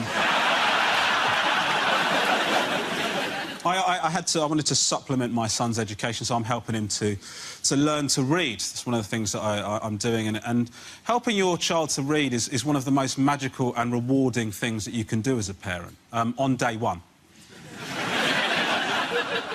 After that, it's one of the most frustrating, annoying, I'd rather punch myself in the face repeatedly than ever do this again activity that you can ever do. And let me tell you why. They do not care about making sense. Right? They'll just read all the easy words. When they get to one they don't know, instead of trying, they'll just look at the picture and just throw something random into the sentence without any regard for what effect that has on what they're saying. And I'm supposed to not get angry. I'm supposed to not get angry when my son goes, Jack went strawberry? How could that be what it said? How could it be Jack went strawberry? What are you talking about? What would that even look like? How could that be what it said? Tell me. I tell you what, you think that's what it said, you go strawberry now. Go on. go strawberry. That's what you think it said. Stop crying, go strawberry. Go strawberry. Why didn't you do it? Go kiwi then. I don't give a shit. You're not doing it, are you? I'll tell you why not, because it doesn't make any bloody sense. My wife thinks I'm overreacting. Thank you very much, Robert. Middle-class people don't want to self-identify as middle class. They, middle class want to be, because it's more authentic. Where it's, middle class is such a bland state of affairs. It's not bland, is it? Have you tasted some of their food? What kind of flavours going on in there? Isn't it? It's not bland being middle class. Have you mistaken middle class for Indian?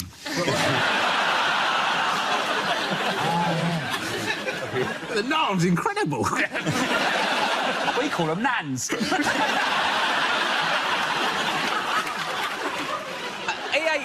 We was in Birmingham the other week doing a gig and you had cream on top of your goulash. No, listen. Hey. Hang on, why are you eating goulash? Goulash is... it's meat in goulash. I'm not that much of an idiot. It was vegetable goulash. Can I have a beef goulash, but hold the beef? Rob and I had an argument, a discussion about the fact that I thought it had combined so much with the goulash that it rendered the situation untenable. But Rob said, "You could have screamed that out, mate. I don't know what's wrong with you." And Scott's going, "He's not vegan. He's eating cream over here." I haven't even heard of it in Lewisham. Oh, we're such great mates. It's a natural banter, which is why we put 5 people in between the two of you. The first subject is education. Who wants to come in that? Ramesh. I used to be a teacher, actually. I was a maths teacher. I wasn't a very good one. But as I found out, it doesn't actually matter. You can get away with it for quite a while. But the problem is... You've Ofsted coming, you've got an Ofsted inspector in the back of your class. I've got to make sure I'm doing my job properly. Yeah? Got learning outcomes up on the board, Pythagoras and trigonometry flying all over the shop, knocking it out the park. Kid in the front row's got a question on straight in there. Yes, Timothy? How can I help you? And then he'd go, "Why are you being weird?" Right? So then I've got to convey to Timothy, without the inspector realising, that I am going to bloody end him, right? Because of political correctness, all textbooks have got to be multicultural nowadays, which means that every single question in every single maths book has got to have a white kid and a black kid in it. Or a white kid and an Asian kid in it. Now, I don't know about you, but I wouldn't have wanted to hang out with a kid of another colour. If every time I met up with him, he wanted to do bloody maths. I don't know... The questions you get in these textbooks are amazing. You get questions like, Philip thinks that the answer is 8. Dilip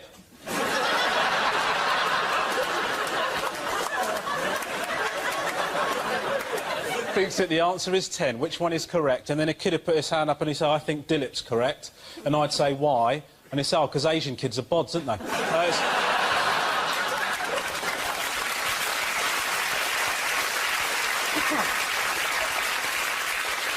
We had uniform at the school. I agree with uniform. The problem is they're very strict about it. We had a sixth form. Talking to sixth form lads about what they're wearing, absolutely not a problem. Got no issue with that. Talking to sixth form girls about what they're wearing, something I felt a lot less comfortable about. But what I actually found was if I just looked at them for long enough, they soon covered themselves up.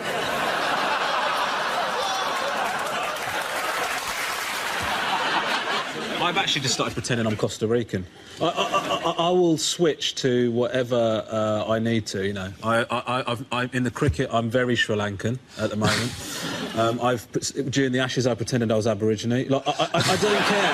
I will go wherever the results take me. He's basically made it fun for the Tories, because they could say anything they want. He's unelectable, so you can do whatever the hell you want, do you know what I mean? Like, we're going to kill everyone. Yeah, but I'd rather that than vote Ed Miliband.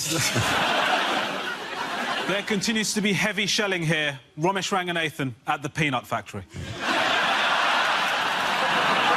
Is it what the minimum prison sentence should be for anybody that takes their shirt off in the summer? I find it unacceptable. I remember, like, when it used to be hot days, my dad would open up the curtains first thing in the morning and say, "The white people are going to get naked today."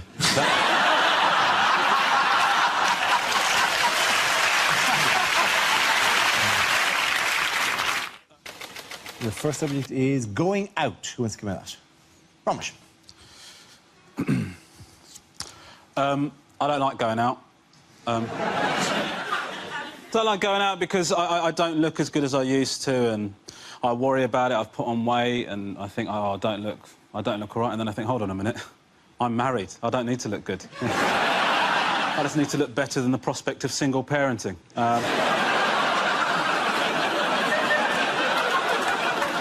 And I think I've got that in the tank, you know what I mean? I went out a while ago, and I was out with my friends. We're all in our 30s. We look like awful tribute acts of us in our 20s, and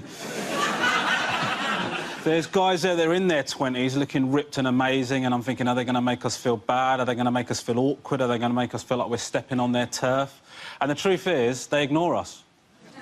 Of course they do. Why would they care? See a pride of lions hunting gazelle, they're not going to give a shit when a three-legged hyena rocks up, are they? Comes to the end of the night, this absolutely gorgeous girl walks up to me, does not break eye contact for a second. I said, hello, this is happening. Can phone my wife, tell her I've still got it. The girl walks up to me, says to me, no word of a lie, taxi for Rachel. Just this morning, we confiscated a bag of cannabis, and now we're asking all students to come forward if they've got Pringles. Have you had an accident that wasn't your fault and has ruined your life? Next time, use Durex.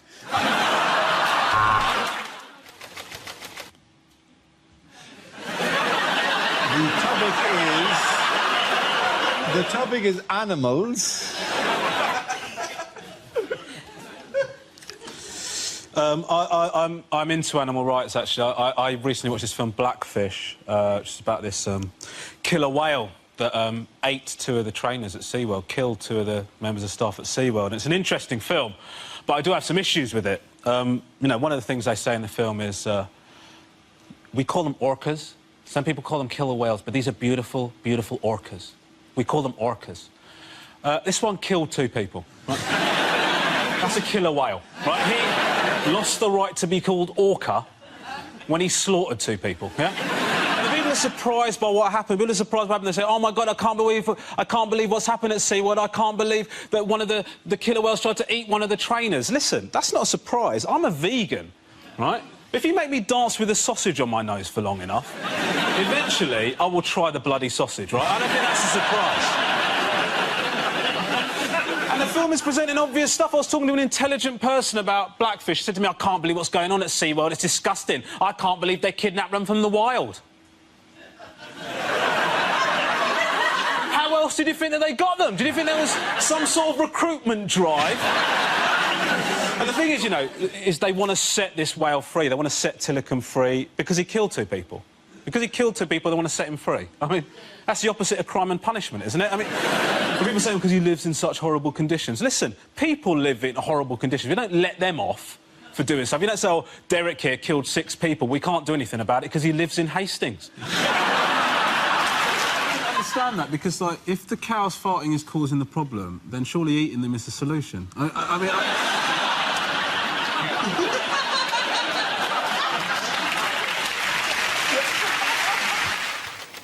And the topic is parenting.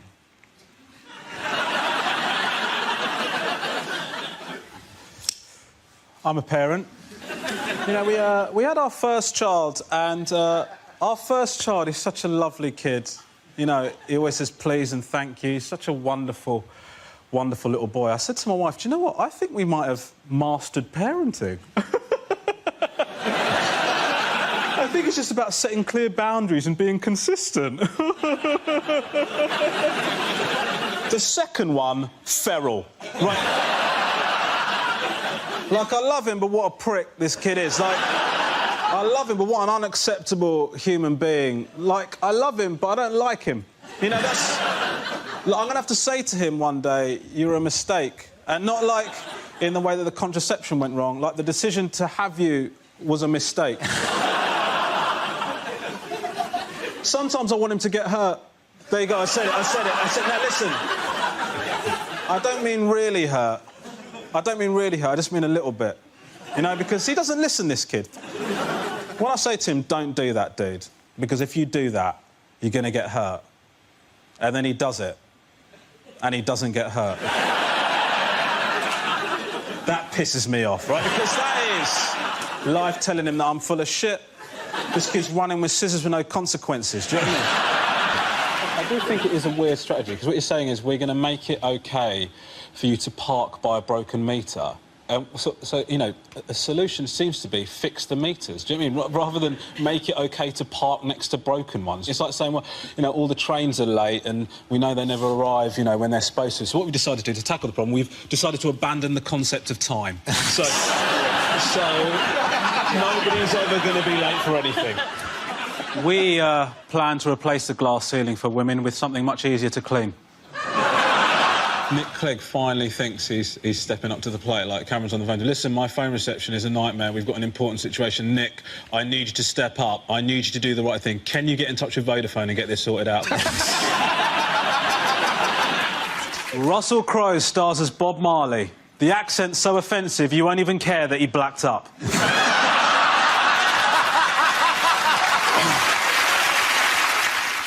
As I report from my 6th day here in war-torn Syria, I think the lesson learned is that I should never have called my producer a wanker. A UKIP film presentation, 101 damn Asians. Newark is actually an anagram of Nigel Farage's nickname.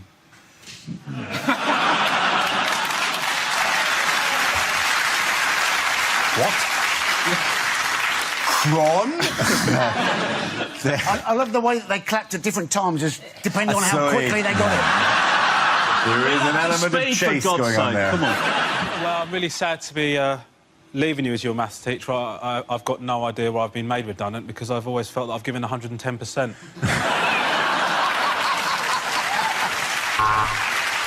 I think, you know, actually we should be talking about immigration now, because it's a good thing that he's put it on the table, because, you know, a lot of Europeans are coming into the country and taking jobs that my parents worked so hard to steal in the 70s.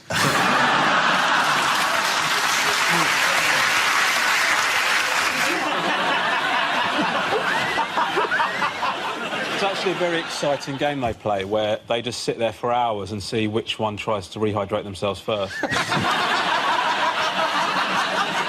Because when, I mean, again, speaking as a vegan, but my problem with it is... Are you a vegan? Listen, get on board, all right? Jesus. You guys disgust me. Yes. You cheese and meat-eating pricks. Anyway, please, every part of the show, preface every topic we do with, as a vegan. My point is, Dara, if I may... The pizza! Oh, mate, I'll tell you what, pizza, nightmare, right? Of course, you've missed the main ingredient. I love pizza, ordered a pizza, right, with no cheese, right? No cheese. Yeah. What I didn't realise is not only does cheese add flavour, it also has an adhesive quality. What I got was a box of bread with some vegetables in the corner of the box. So...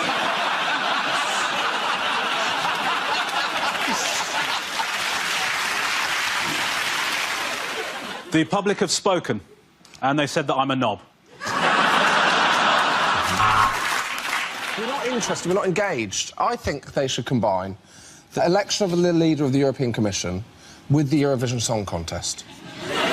So, How is combining two things that we're not interested in going to make it more interesting? The issue that I have is that, you know, UKIP sort of attracting votes from sort of the elderly. You know, that this is sort of who are increasingly supporting them. And the thing is that you get worried because you think, well, I've sort of had more racist experiences from elderly people, and you can sort of understand how this comes about. But I actually think that elderly people should just be allowed to be racist, because, like, they've got enough shit going on in their lives, like, without having to re-educate themselves. Do you know what I mean? Like, I've pissed myself, I've got 2 false hips, and now I can't say darky. Like, it's... I'm quite happy to make him feel comfortable, bump into an elderly person, just give him the old wobble head to make him feel all right.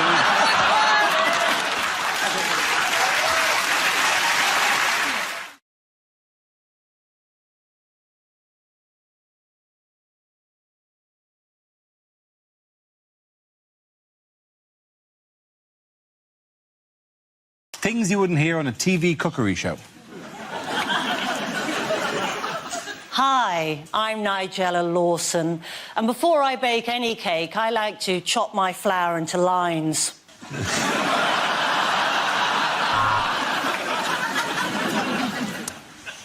can see that's rising nicely. It does that every time I think about how much money Channel 4 are going to pay me.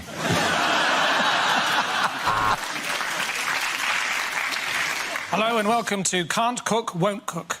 Today we won't be making anything. Goodbye. Coming up next on Saturday Kitchen, whatever we want, because we know you're too hungover to change the channel.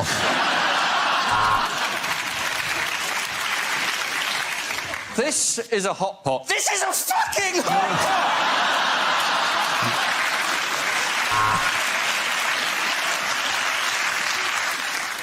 So, if you want to bone a chicken, what you need to do, take it on a couple of dates, and then invite it back, put on some romantic music, and let nature take its course.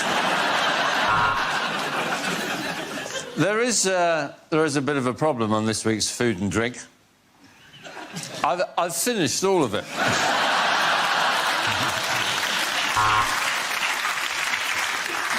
This is a Thai chicken curry, or as I like to call it, hot Asian cock.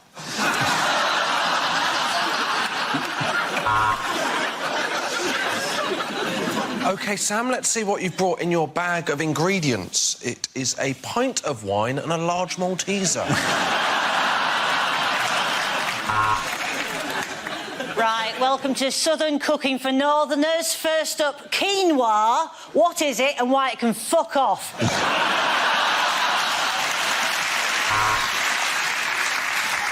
Well, if you're going to pop it in, don't forget to cover it first. I didn't, and that's why I'm making paternity payments. Hello, I'm Greg Wallace, and this series of MasterChef, we won't be using plates. We'll just be eating off my shiny, shiny head. Hello, it's Nigella Lawson here again. I'm just going to say the word spatchcock for no reason. Spatchcock. Anyone can make this. You can't, Beatrice. Sorry, you can't beat rice. Let's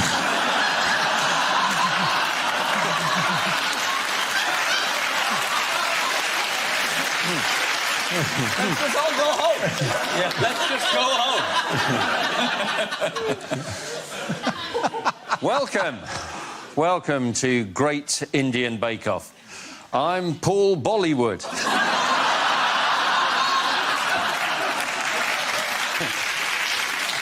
Hello, I'm Jamie Oliver. Welcome to my new show, Stick a Bit of Fucking Sugar in It. OK, at the end of that round, the points go to Nish, Zoe and Josh.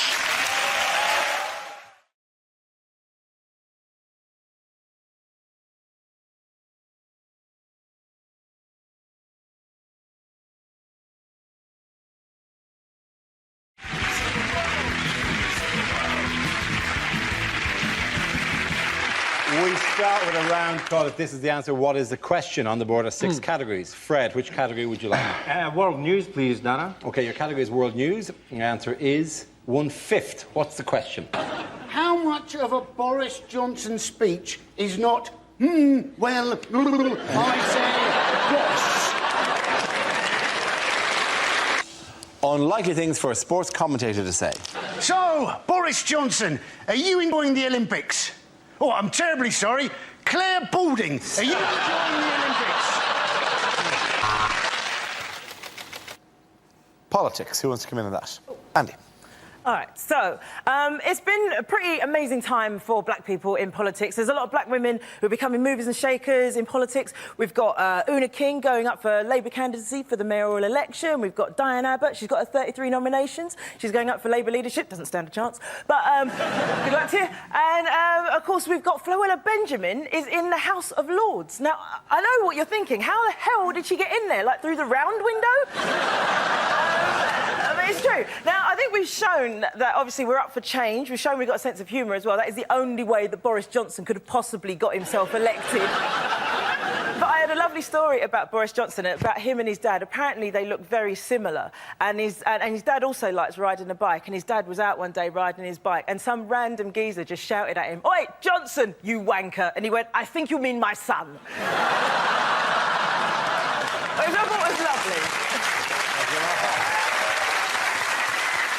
According to a recent poll, how far ahead is the Leave campaign in the European referendum? A recent YouGov poll showed that the Leave campaign is ahead by 4%, although there is no clear consensus, and a poll from ORB has shown that Remain is 1% ahead. It's an exciting campaign, though. Are we all enjoying it? Oh, God. Loving it. Some people say that the polls can't be trusted, which tells you how they're going to vote. I don't know how you could look at a poll this area, because you truly ring somebody's doorbell and you open it, and then you go, "Are you in or out?" And they go, "Well, I'm clearly in." I think it's not had a great PR campaign behind it, has it? Because Brexit's a terrible name. It sounds like cereal you have when you're constipated. Given the rest of Europe's attitude to us, it feels a lot more like Bruck off at the moment. When we were doing a series last year, it wasn't Brexit, it was called Brixit this time last year. Was it? Which is another version of Brixit, which is also wrong because it sounds like a type of Lego, or what the Greek finance minister does every time he sees Angela Merkel. I think the problem for the Leave campaign is the people in charge. Michael Gove, who looks like a kind of satirical cartoon of Michael Gove. One of the things he said at the weekend was, "We should say to Europe, you're fired," which is a catchphrase that is 10 years old. He might as well go, "We should say to France, what's up?" Is that Angela Merkel? Don't leave me hanging, people. Don't leave me hanging. What's up? Yeah, what's up? Well, it's not even the worst looking, though, out of the pair, because Boris looks like a newly circumcised penis. With a wig on it. Oh, with a wig on it. Yeah. Honestly, I'd be terrified if I was faced with Boris, because he looks like the ghost of the honey monster. Because when you've got Gove, Johnson and Farage, that isn't the leader of a campaign. That is the worst ever game of shag, marry, kill. Now we play a round called If This Is the Answer, What Is the Question? On the board are 6 categories. Nathan, which category would you like? Health, please. OK, your category is health, and the answer is 8. What is the question? How many Father's Day cards did Boris Johnson get? Next, to demonstrate chaos theory, we've locked Boris Johnson in a room with an aardvark and some magic mushrooms. Letterman was trying to trip him up by asking about British history, which is tricky because we've got a lot more of it than they have, right? And, you know, American history exams are really easy. They just have questions like, on what date was September the 11th? You could also have gone, you say your name is Letterman. In my country, we would call you Postman. I'm sorry. He wasn't going on as a Bond villain. I am from that would be cheek. Kill him now! They love us as villains. They always have English people as villains. They don't know who he is. This was we could have sent anybody. We should have sent Alan Rickman. Hello. You know what he came out to, do you know? Yeah, I know what he came out to. He came out to loads of dry ice, and they said it represented a London fog, when we haven't had a London fog for over 100 years. That's the stereotype image that those Americans believe. What? The fat, dumb redneck.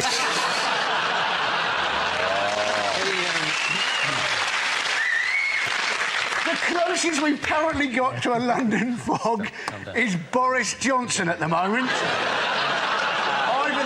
Amy Childs from The Only Way Is Essex. What Boris Johnson did say was that he got it wrong deliberately because he didn't want to seem like he had Latin coming out of every orifice. Now, that sounds creepy, doesn't it? The thing about Boris Johnson, though, isn't it, is everybody thinks he's quintessentially English, but in fact he was born in America, named after a Russian, and looks like a Swedish person who's eaten another Swedish person. The answer is 600 metres. What is the question? How far away can Boris Johnson smell of custard cream? Is it in fact, how far can the Proclaimers walk now? Our next round is called Newsreel. We play on a recent piece of footage featuring people in the news and ask Hugh to suggest what might be being said. This week's clip features Boris Johnson and David Cameron. Ah, tally-ho, look out, posh boy coming through. I wonder if there's any grub. I'm absolutely starving. Now, remember why we're here, Boris? We're here to reassure the public about spending cuts, not just so you can eat. No, but look, there's cake. There's cake. There's loads of cake. I love cake. They've got all sorts of cake. They've got pink cake. They've got blue cake. What am I? Am I pink? Am I blue? Am I pink? I've never been pink. God, I sound like William Hague. Anyway, all the cake's on cameras. He's got loads of cash from the spending cuts. Actually, this is the last £10 left in Britain, so we'll best be careful with it. Well, I want a meringue. I love a meringue. I love all the cream in a meringue. Well, why don't you share mine? I mean, times are hard. Well, I could, I suppose, but I have a rule. I have a rule. I never share anything with another man, unless, of course, it's his wife. There we go. Now, careful, don't get any of the white stuff up there. No, that would be very bad. Anyway. So, do you have any change? We were hoping to save some for the poor people. It doesn't really matter, but if there is some left over... £3, lovely. That's absolutely perfect. God, there's a big crowd here. I wonder if I could do them for the congestion charge. They absolutely love me for the congestion charge. They love my blonde-haired buffoonery. They love me. They love me. Come on, Boris. Oh yes, they love me, and they love me when I'm riding my bike. That's what they really love. Yes. Oops. There we go. That's the Pakistani betting syndicate satisfied. Oh look, lovely. Sticky fingers. Yes, I love a sticky finger. That's not the first. Oh, look, a genuine Cockney. Hello, how are you? Oh, Lauren Lummy, who shot Cock Robin, apples and pears. Down the old chimney and Mary Poppins, the Cray twins, innit? I'm sorry, I have no idea what you're talking about. Well done, you!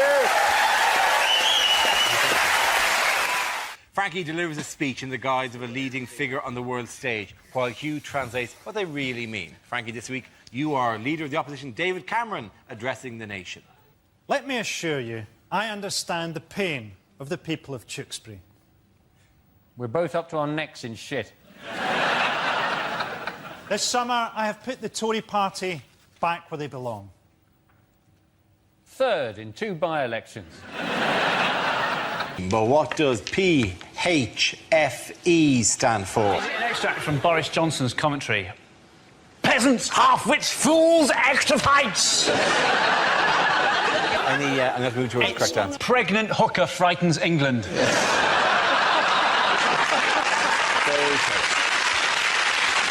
Boris Johnson will make a great mayor. He has a lot in common with London's first mayor. He's a dick. I have taken steps to ensure that I will be the next Prime Minister of this great country. Dear Jimmy.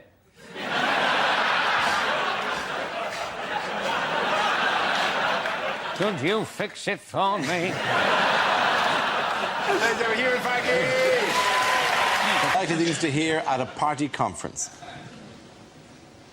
Yes, I'm a millionaire. Yes, I went to Eton.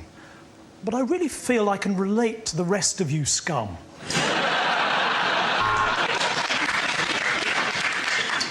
My name's Dave, like the TV channel. We both repeat the same old shit over and over again. It has just been unacceptable cut after unacceptable cut. Why can't Boris Johnson find a proper hairdresser? The answer is 691 million. What is the question?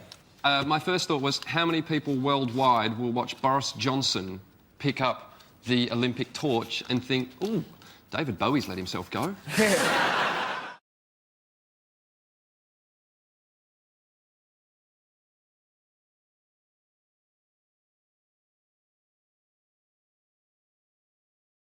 Here is a picture of England manager Roy Hodgson, but can anyone sum this up with a phrase? Is it the world's most disappointing lap dance? Is he saying Richmond, Rickmansworth, Rayners Lane? Thank goodness I'm going to Wembley. Waiting in the tunnel before the game, Roy Hodgson begins to suspect he may be in the wrong tunnel. Looking at the whole picture, is it the London Underground where sexy singles meet? Is it when he took the job and they said he could have a driver to take him to matches? He should have asked a few more questions. Are they saying we apologise for the delay? Luis Suarez has dived in front of the train. Whoops, I've just put a yellow javelin through this man's head.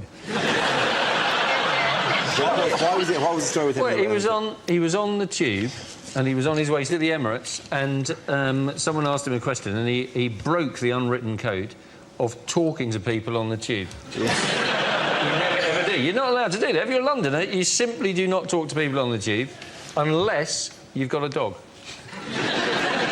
So it wasn't that people were angry that he'd given away any confidence about the selection and non-selection of Rio Ferdinand. It was just that he broke the beautiful rule of... You don't talk to people on the tube. On the tube, you have to sit like this.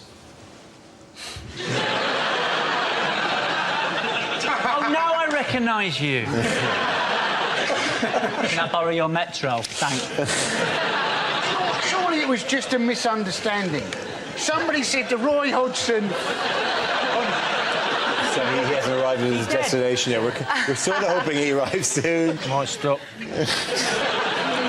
He said that he's never going to talk to anyone on the tube again. I want to be there when a tourist comes up to him and goes, is this Marble Arch? And he has to go... Well, it's the only way they'll learn. We'll have to go through that. Hello, Londoner. I'm just out from Ireland. I was wondering what train I should... Oh, you're going? OK, I'll try another one. I would talk to you, Mr. O'Brien. Yeah. I would take you to your destination and carry your bags. Thank you very much. Well, you are a foreigner. I've been here too long and now I shun you as well. Hello.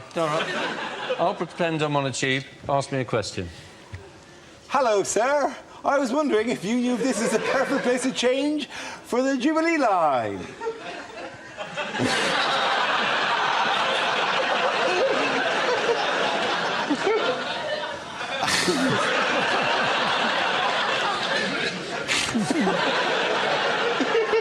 Excuse me, I was wondering if this is the right place for... I want to get to Buckingham Palace.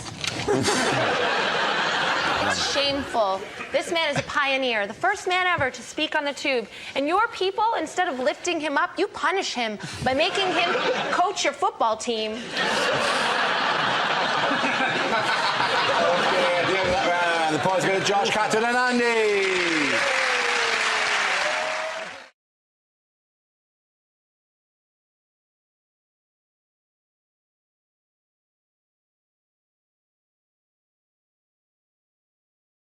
Now we play a round called Harry Potter and the Wheel of News. Our next round is called It's Only Mock and Droll, but I Like It.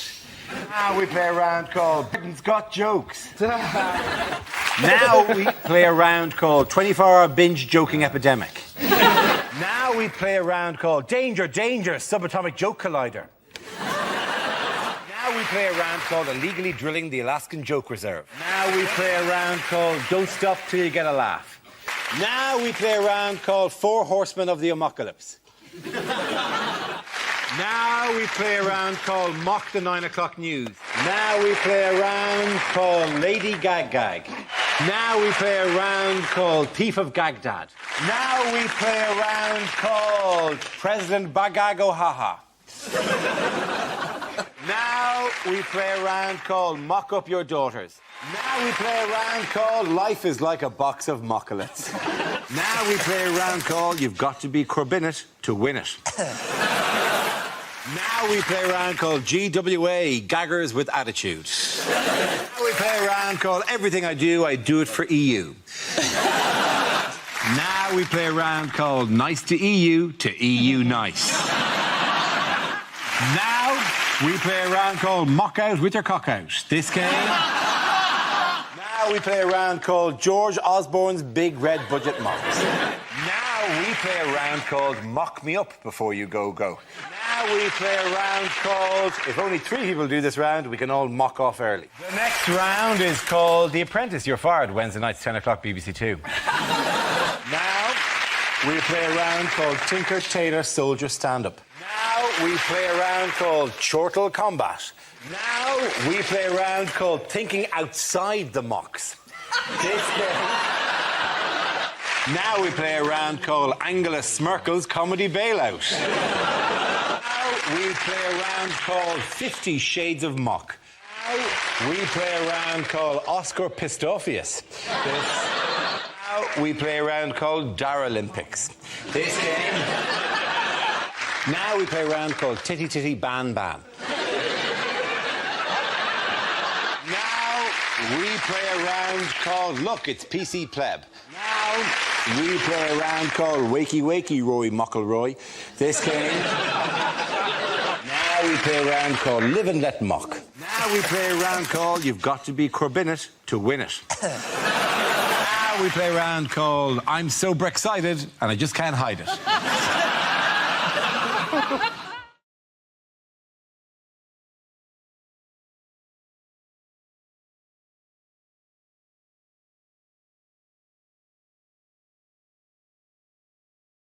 Our next round is called If This Is the Answer, What Is the Question? On the board are 6 categories. John, which category would you like? I would like world news, please, Dara. OK, world news is the category. The answer is 3%. What is the question? Is it what percentage of my life have I spent thinking the toaster is broken when actually I haven't plugged it in? Is it my milkshake brings what percentage of boys to the yard? Is it, what is my success rate for plugging in a USB charger the right way around first time? Is it how much of a portion of Viennetta you get around Jeremy Hunt's house? What percentage of the population of Midsummer are still alive? Is it how many of Southern Rail's trains run today?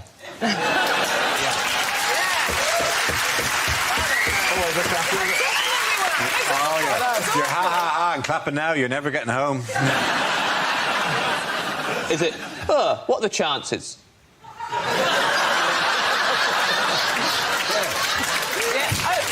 Very true.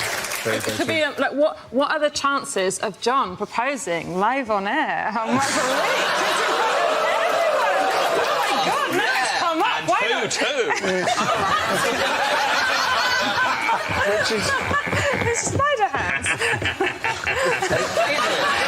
Please tell me that when you propose, as you ever do, you will do spider hands first. You will Every day I propose to someone random. And I'll come up and go... No, OK, go on. It's the percentage of Facebook posts from new parents that I give a shit about. Is it... Oh, yeah, you all got kids, haven't you? Keep your dirty dick in your trousers and save us all a lot of bother.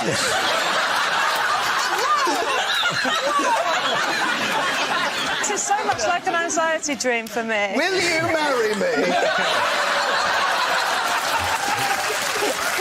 Wow. You got it on tape, right? He can't deny it. I'm going to show his mum. Is it... no jam? It's not about jam. It's clearly not about jam. What is the answer? It's world news. We make our own jam.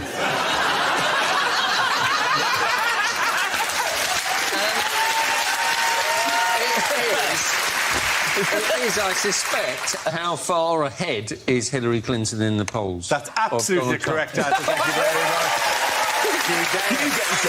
much.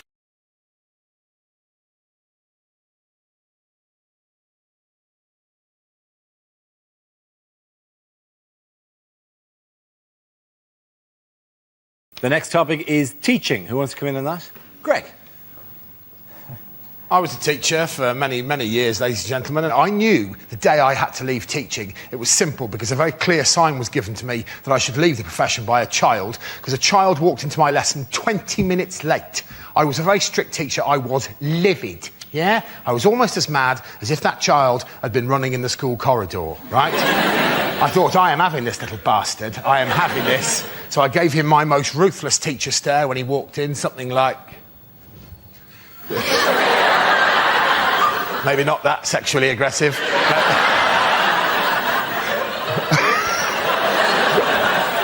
wasn't. That would work. That would work, though, wouldn't it? They wouldn't be late again then, would they? Oh, dear. Where have you been? No, it wasn't right. I was furious. I went, oh, really?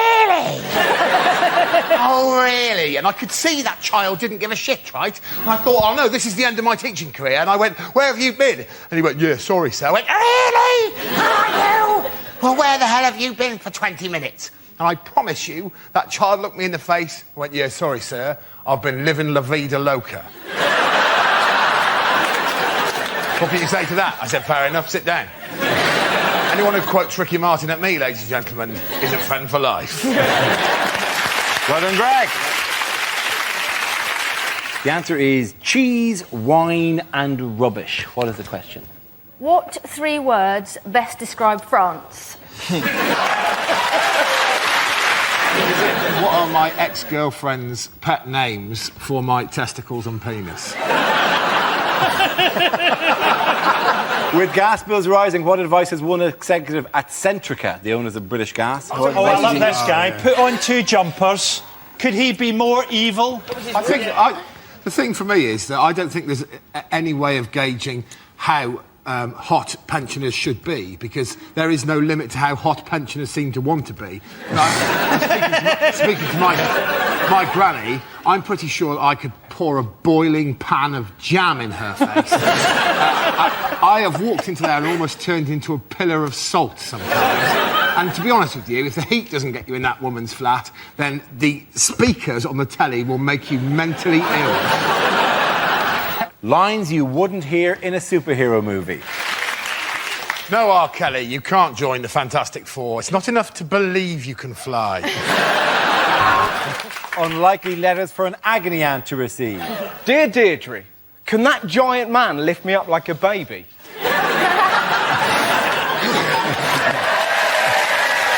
You bet your ass you can.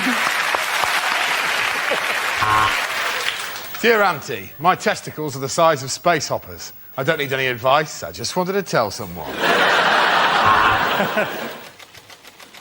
The topic is the human body.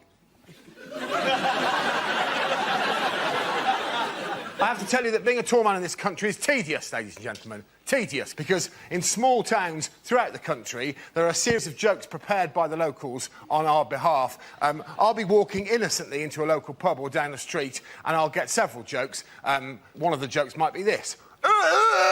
Just to give you an example of the level we're talking about. Another joke might be, what's the weather like up there? It's freezing. There's a massive climate change in this amount of space here. You toothless buffoon. Probably the most offensive example of this is genuine. I was at a cash point and there was a little old woman in front of me at the cash point tapping away with her claws, and I'm sorry, I'm just quite angry about this. And when she finished, bless her heart, she turned around and she hadn't seen me. She turned around and she went like this. Oh! Maybe not that sexually.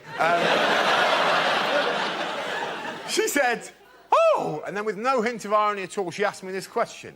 Would you like a job at my house, changing light bulbs?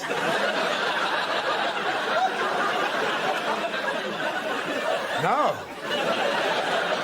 No, old woman. I have plans of my own. Now, get out of the way of the cash point. 20 minutes is long enough for you to have worked out that that's a Tesco club card. Thank you very much, Greg. Science, please. OK, science is the category. The answer is 40 years. What's the question? What is the average waiting time at Glasgow A&E on a Friday night? Deleted lines from a fantasy film. This will never work, Frodo.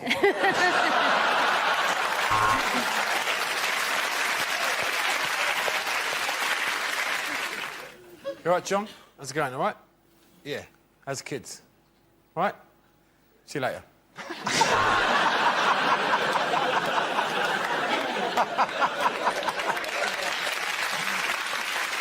Things you don't want to hear from your flatmate.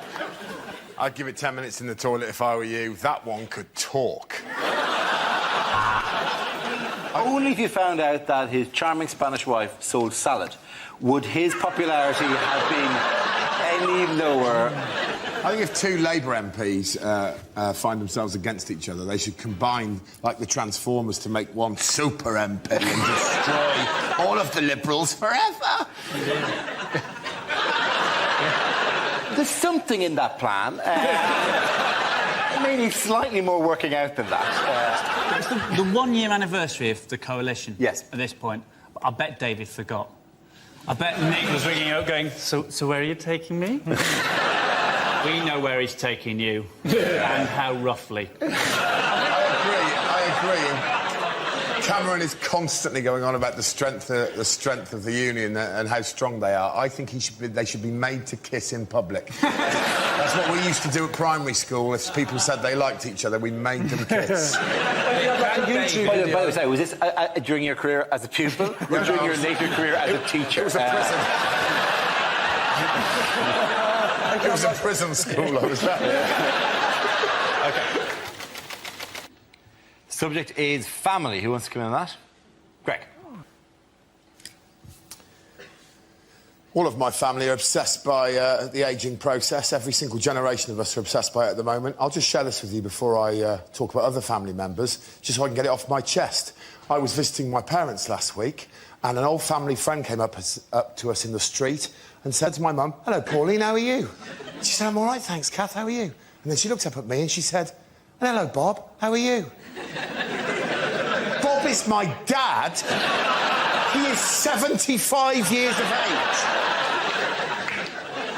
All of us are obsessed with it. All of us are obsessed with ageing in our family. Even my nan. My nan is doing her best to hold off the years. She puts a pound of face cream on every single morning, you know, and there's not a face cream on the market that works, ladies and gentlemen. I know that because of my nan, because she's a lovely woman, but she's religiously applied this stuff, and with the best will in the world, her face is ruined. I said to her, "You've spent all that time and all that money, Gran, and your face is no better than Grandad's." And he's dead. He died in the war. He got shot in the face. With a cannon.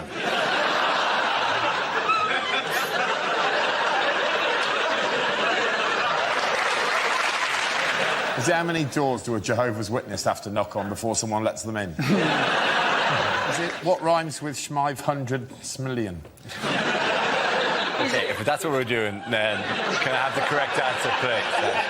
That's the end of the round, then? Yeah, that's definitely a sign of either the end of the round or the end of days. Did you see John Prescott's offer to the people who didn't manage to get tickets? John Prescott put a tweet out saying, if you've missed out on tickets to the Olympic Games, the East Hull Olympic Games start today in the park in my constituency, which is kind of like saying, can't afford the opera? Well, there's a tramp at the bottom of my road. Yes, he whistles my way. Greg, why are you following John Prescott on Twitter? Private reasons. What? I had a haircut in Turkey and they set fire to my ear hair. Really? Oh, yeah, where they light it, but not the entire thing, just like they... No, they didn't just... Paraffin all over.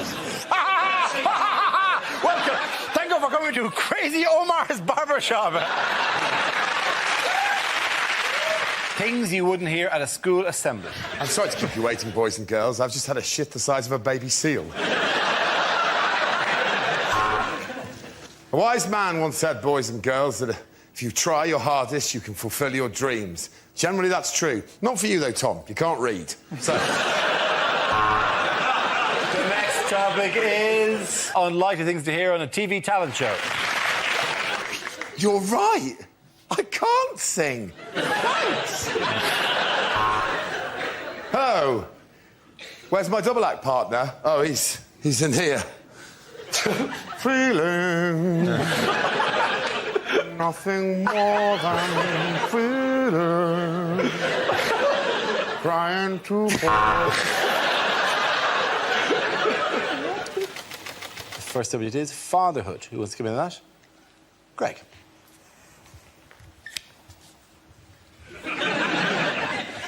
Yeah, my father has taken fatherhood in a very strange direction in the last few years.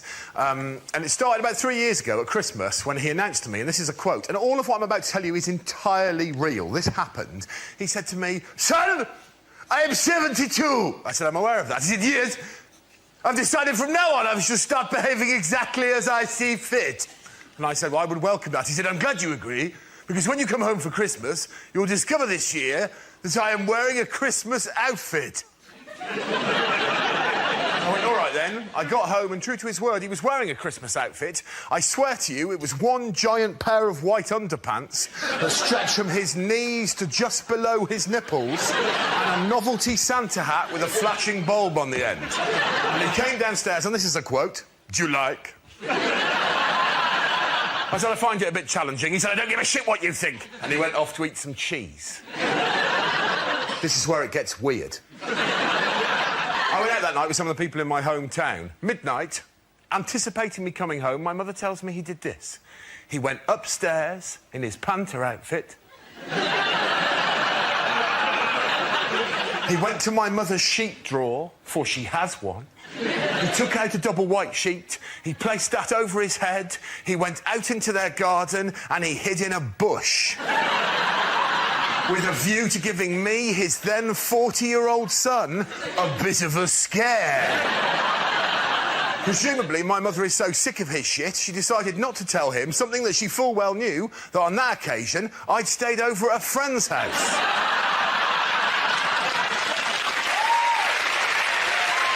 It's not strictly relevant, but I went out with a Greek girl once. No, I can't imagine how this wouldn't be relevant to discussion of their economy. Did you not have much money, Greg? Yes. I'm just throwing it in.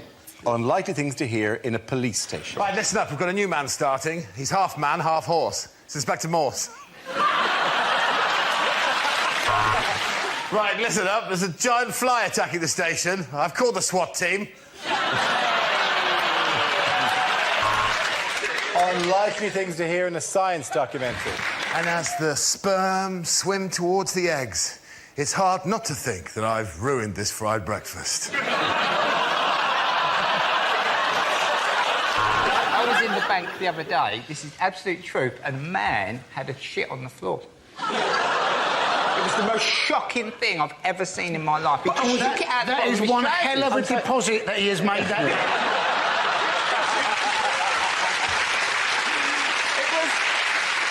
He probably normally does all of his banking on the internet, but he couldn't log on that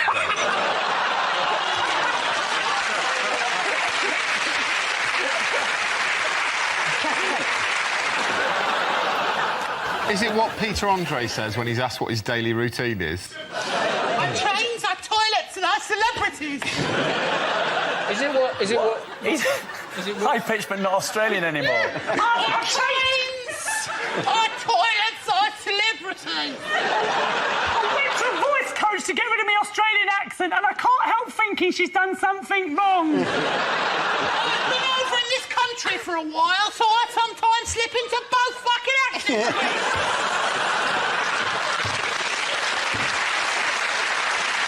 Our trains got them a six-pack. I don't miss my jeans. And now the celebrities are making the money for the kids.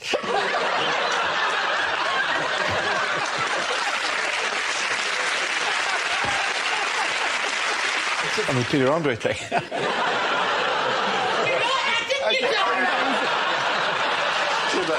Where it makes the money for the children. That was it. Is it? No. What three things were most complained about at the Queen's Jubilee? If you can do that in a proper voice. OK. But these things were most Was it not a bit strange that they built that really elaborate, beautiful rowboat called, what's it called, the Gloriana? Gloriana, my mate built that. For the Queen, and yet... Was it just me who thought it's a bit weird that she's not on it? Because the only person who was on it was Claire Balding, as far as...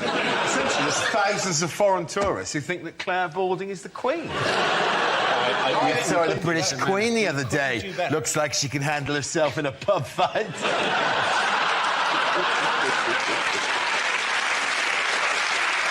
Unlikely things to hear at an awards ceremony. And predictably, for the 50th year running, the Rear of the Year has been won by the same man. Come on up, Chris. It's a Chris Rea joke.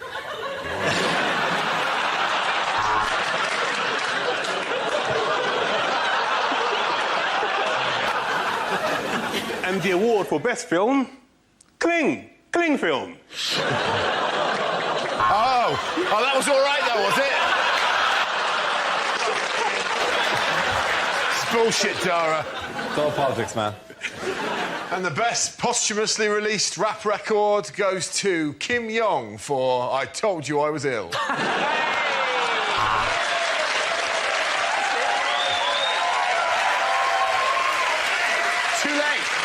Too late. And the winner of Rear of the Year goes to Chris Rea. Okay. Our next topic is unlikely lines from a thriller. I want to make you a vodka martini. You can't handle vermouth.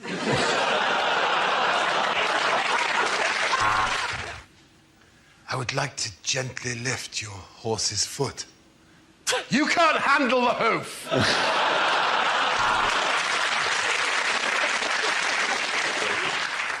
And as his eyes gradually became accustomed to the shadowy darkness, he realised he was not alone in that room. Who is it? It's me, Peter! People make an awful lot about the pressure that kids are under, and I suppose they are, but speaking as an ex-teacher, that when it comes to exam time, there's far worse pressure on the teachers, because you have to spend sometimes 4 or 5 hours in those halls just walking up and down, and it's a recipe for insanity. I had no choice when I was teaching but to invent a game called Compile. It was just to see who could walk up and down the aisle the campest.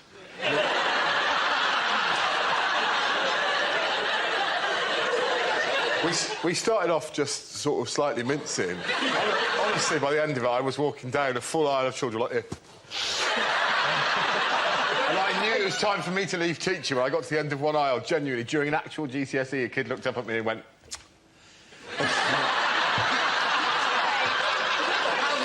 So were you essentially voguing your way? I'm not exaggerating. By the end of it, I was... The thing is, they want to make the exams harder, don't they? You know, but surely they're hard enough already if your teacher is walking up and down, camping it up. Oh, no, I'm still qualified, technically. We'll have to cut this bit out. Really? Is that your safety net? Yeah. Oh, that's really sweet. Do you think anybody, having seen you in In-Betweeners, anybody is ever going to... Well, you've always got a trade. I was in an exam when I was at school. My mate, at the back of the hall, went... we were all waiting to leave. Someone at the back of the hall went... Meow. Mr Nearden, the exam invigilator, went... and then someone else went... Meow. And then... Meow. From different parts of the hall, and it led to my favourite sentence I've ever heard come out of an adult's mouth, which was, all right, no one leaves until the meowing stops. Unlikely things to hear on a property show. Get that fish out of here, it stinks. You should never leave a place in the sun.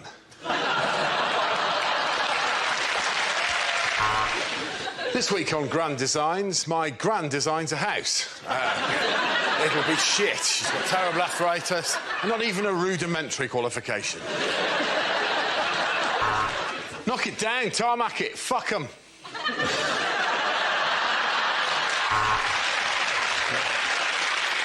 OK, the next topic is unlikely things to hear in a maternity ward. I'd stay up that end and talk to your wife if I were you, Mr Smith. It looks like Alien versus Predator down here. Oh, this isn't your first baby, is it?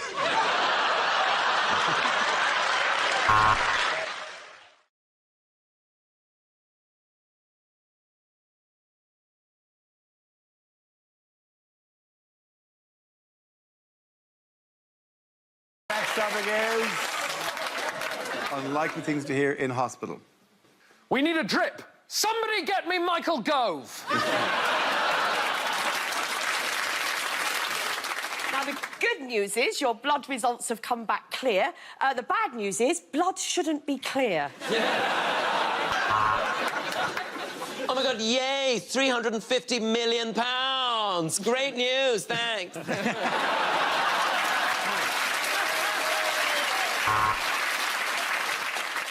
Time of death, Pims o'clock. Look, if you squeeze his drip really hard, He gets an erection.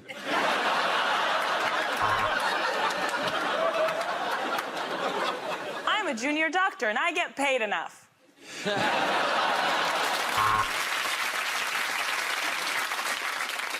Erectile dysfunction, you say? Does it hurt when I do this? And does it feel amazing when I do this?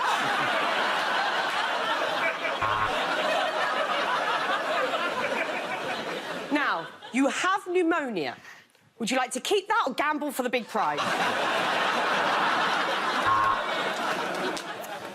I remember when my dick looked that young. I am the leading gynecologist in this hospital. I work in the cafe, but I'm a bit of a legend.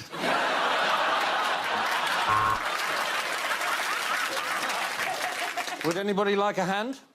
I've just found a hand.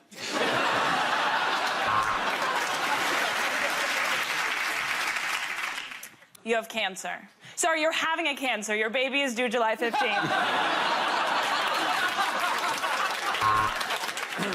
Well, the good news, it's not spread. It might be jam or peanut butter.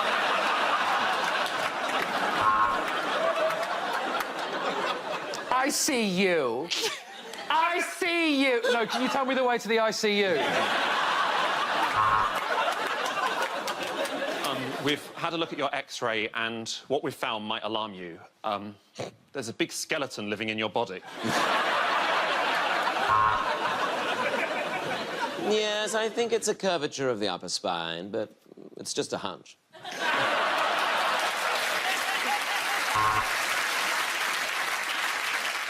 Good news, Mrs. May. We managed to have your tear ducts repaired just in time for your big speech. All right, the end of the point to the Tom.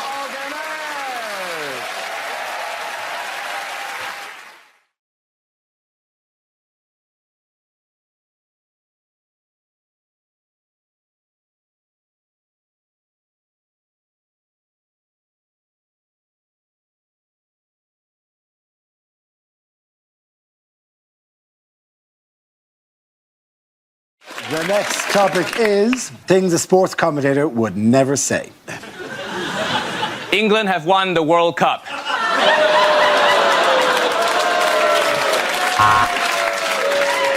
And that was 11.3 seconds. Sorry, Michael, you will not be getting a second date.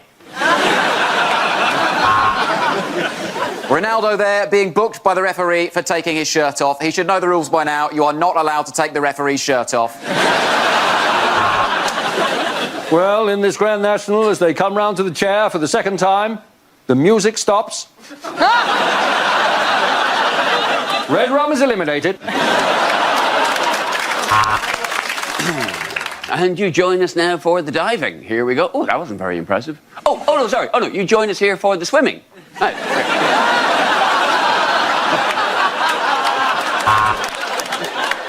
Well, I think from here he's going to go for the top right-hand corner, and he does! That is how you stick on a stamp.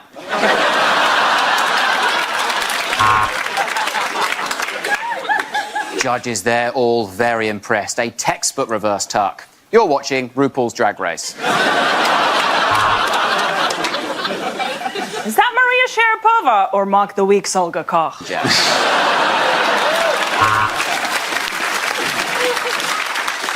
Thank you for joining us. We've got a very exciting afternoon of sport ahead of us, but first, the golf. Welcome to the World's Strongest Man competition, where we see Dave from Sunderland attempt to pull a bus. They really will shag just anything.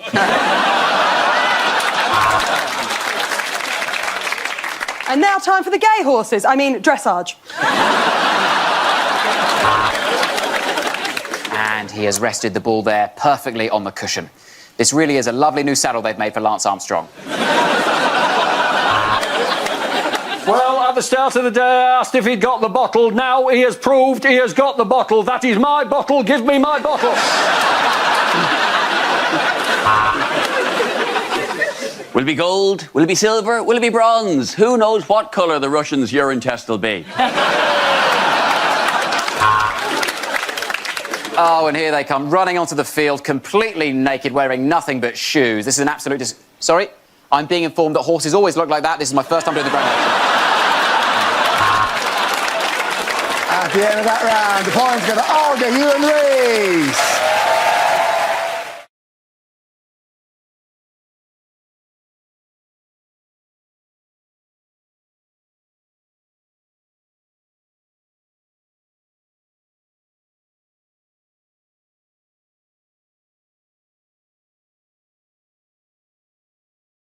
Now we play a round called Mock the 9 o'clock news. This game involves Zoe, Stuart, Andy and Russell, so if you could make your way to the performance area, please.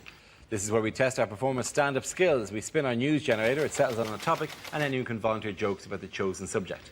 The winners are the people I judge to produce the funniest stuff. OK, here we go. Let's spin the wheel. The first subject is finance. Can I have a volunteer to talk about that? Andy. British Airways, their answer to the credit crunch, they've asked their employees, can you come into work for nothing for a month or take a month off unpaid? There's a tricky choice, isn't there? And who is going to want to fly British Airways? The last thing you want to hear when you get on the plane, this is your captain speaking. I'm not being paid today. Good luck. I am looking forward to seeing the credit crunch version of Monopoly. You know, instead of getting £1,500 from the bank, you have to lend the bank £1,500. And then everybody keeps on going round the board with nobody buying any property whatsoever because they always think it's going to be cheaper next time they go around. Well done, Andy. OK, let's spin the wheel again. The subject is Sarah Palin. Who wants to talk about that? Sarah Palin. She was apparently an ex-beauty queen of a town in Alaska called Wasilla.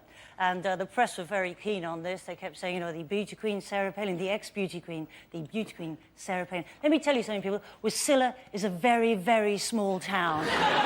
Population 8, possibly 9,000 people at the best of times. To call it a one-horse town is to over-exaggerate the number of horses in that town by one. They timeshare a horse with another shithole down the road. Now, my brother used to live in Anchorage, Alaska, and I have been to Wasilla, and in the 5 minutes it took us to drive across Wasilla, I was voted beauty queen of Wasilla. It was no big deal, honestly. An otter and a caribou came second and third, respect. Thank you very much, Joey. That leaves us with Stuart and Russell. Let's spin the wheel again. The next topic is men's health. Who wants to come in on that? Russell. I went to the doctors recently with anal issues. I thought I had cancer, not I can't put my CDs in order. But it's a terrifying moment, right? So scary, because in your head, I'm going to die. And I went there and I took down my trousers. Obviously, we had a chat first, and it just... I'm not very well. You see that, mate? This is a chip shop. You've never done it slower in your life. I was just peeling them down. I got them down to about there. Just heard his booming voice go, in the other room. You have a decision to make there. Do you pull them up or do you waddle with pride, right? You waddle, that's what you do. When you waddle, you can't help but giggle. The last thing you need is to be giggling is before a man's going to pop his finger in your Richard, because now you're a wiggling target, right? I'll be honest, when the finger goes in, you're not laughing anymore! You're like a red arrow! And that's the moment they chat. How you doing? Fine. When you draw the curtains, we've gathered quite a crowd. Look at that, it's Atrium Steps and he's getting violated. I'm not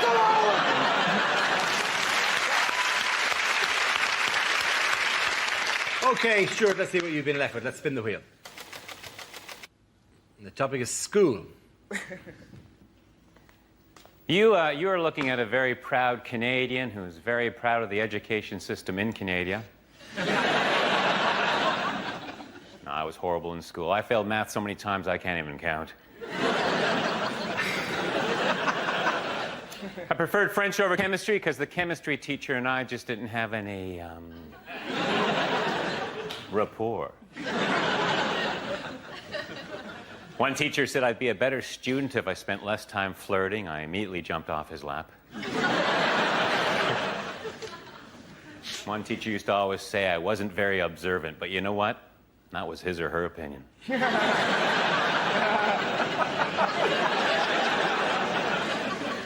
I was going to join the debating team, but someone talked me out of it. In high school, I was voted most likely to reminisce.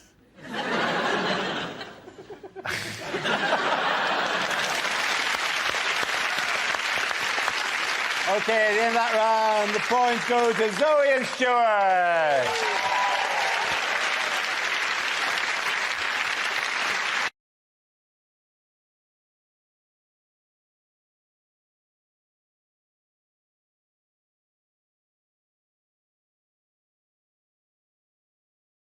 We play a round called There's a Labour Party in My Pants and Everyone's Invited. This game involves Nish and Milton, so if you could make your way to the performance area, please. This round is a stand-up challenge. I launch the wheel of news, and wherever it chooses to stop, one of our performers must step forward and talk about that subject. OK, here we go. Let's spin the wheel. And the first topic is health. Who wants to come out? Nish. I had a bit of a health emergency last year. I was doing the washing up and I cut my hand. I was washing up and I pushed my hand into a glass. The glass shattered and it slashed my hand here and I had to go to hospital. And let me tell you this, the NHS staff are incredible. They're really nice to me. They're really sweet. One of them called me a brave boy. Which is good because I was being one, so I don't know what you're laughing at, OK? I'm the one with the badge. Anyway, before I did that, I did something which I probably regret doing. I called NHS 111. Now, if you don't know what this service is, it's a service the government has brought in to replace NHS Direct. So if you have a non-life-threatening emergency, you're supposed to dial 111 on your phones. Now, I'm sure that these people are very nice, but based on my experience, they have proportionately less skill than their numerical value compared to 999, because it was the blind leading the blind. At one point, she said, "How is the blood?" And I said, "Red," because I had no idea. Then she said, "Is there a lot of blood?" I said, "Yes," because there was a lot of blood. And she said, "Is there enough to fill a mug?" I've got no idea. I don't wish to brag. I have a lot of different mug sizes in my house. Also, while this was happening, I was just panicking. I wasn't decanting the blood in that it could be poured back into my body at a later date. Then she said, "Is the blood flowing or oozing?" I said, "I have no idea what the difference is between those two things is." And she said, "Oh, there's a difference." And I was like, "I'm not getting into a semantic debate with you while blood is gushing out of my hand." And she just went, "Gushing, thank you very much." Well done, Nish, come on. OK, that leaves us with Milton. Let's see what you've been left with. And the topic is transport. When I was at school, my bike was smashed up. It was my own fault, really. I just handed out leaflets saying, "Bullying, let's break the cycle."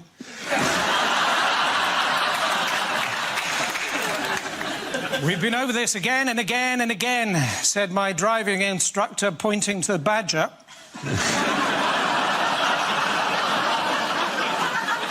Apparently, there is actually a road in the north of England called Quality Street. And there's only one person living in it, and he's both Turkish and delightful. Tricky, isn't it, if you're both a moth and a sea captain? In charge of a ship. But up ahead, you see a lighthouse.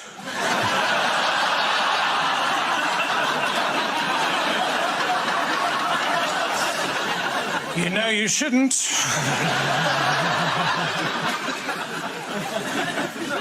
Toilets in trains are rubbish, aren't they? Especially the one right at the front, and the bloke in there gets so cross.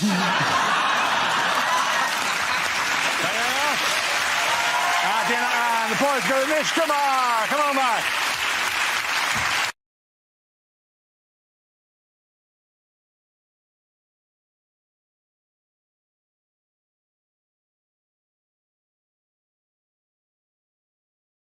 The question I was looking for was, what were 3 of the excuses offered up by the 2 suspects implicated in the Salisbury Novichok poisoning? Alexander Petrov and Ruslan Bosharov appeared on Russian state television to give outlandish explanations as to why they visited the UK in March and then denied that they had any involvement in the nerve agent attack. So what did they claim? They just love Britain. And if they'd had another half hour left after their attempted poisoning, they would have joined the National Trust. Weren't they on their their way to Stonehenge as well? Well, they said, but the snow. These two men who've lived in Siberia, they said the snow was too oppressive in March. I don't think those are their real names, are they? They sound really made up. They might as well have called themselves Spidey McPoisonface and I've a bottle of Novikov, or what is it called? Novikov. Yeah, it's called Novikov. Are you thinking the famous spy? Are you thinking the famous spy Huja Nikabolikov? Is that Nikazonov.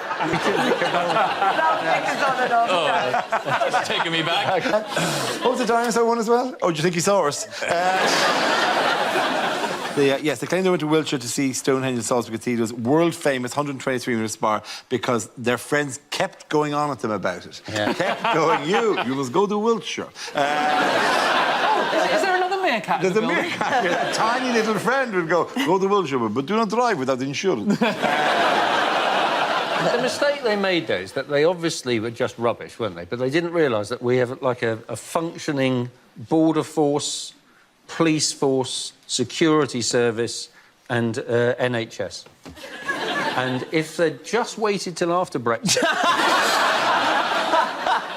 they would have got away with it. My favourite thing about it was the fact that they quoted in the interview they wanted to see the 123-metre tall spire, and it was like they were reading it off the Wikipedia page. Like, it's a bit like if I just went to you, "Hey, Dara, great to hang out with you, Dara O'Brien, born 4th February 1972.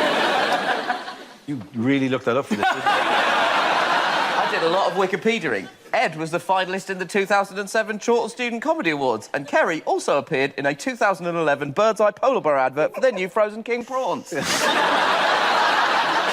times. Rachel Parris holds a second-class 2-1 Music BA Hons from the University of Oxford. Why didn't you cut my bird's eye out? You know what it says about me? It says, Hugh has been banned from Chessington World. It says that you were... one of your early televisual appearances was on Blind Date, which I didn't know, Ed. Yeah, that's true. Yeah. Yeah. And it also said Hugh... Didn't get picked. Didn't get... Oh, you couldn't let that go, could you? Didn't get picked. That wasn't going unsaid, was it? I have never seen you go more Irish than that. Oh, no, you don't want, oh, no! You don't go let that go, could you now? Look at him! Oh, Tuppence Halfpenny looking down on Tuppence. I'm just saying that, like, you went on Blind Date and failed. And you're doing your old cheeky thing with your long hair and all that, like, and yeah. Yeah, you got a problem with my long hair, baldy. Guys, don't fight. To be fair, this is exactly the sort of journalistic rigour I'd expect from the co-founder and co-editor of UCD's University Observer College newspaper. All right. Still going, mate, Shank. That's my legacy you're talking about there. All right. And now somebody look up Nish now, right? It just says Nish Kumar and there's a hyperlink to Ramesh Ranganathan.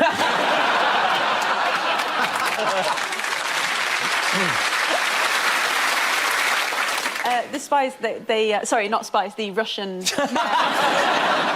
these cathedral enthusiasts, they got asked if they went near the house of the victim, and they replied with the notoriously innocent-sounding phrase, "Maybe we did, and maybe we didn't." Way to make yourself sound trustworthy. Yeah. Also, they are somewhat hamstrung by the fact that they look like two people who have gone to a Halloween party dressed as suspicious Russian spies. They were both picked before Ed in Blind Date.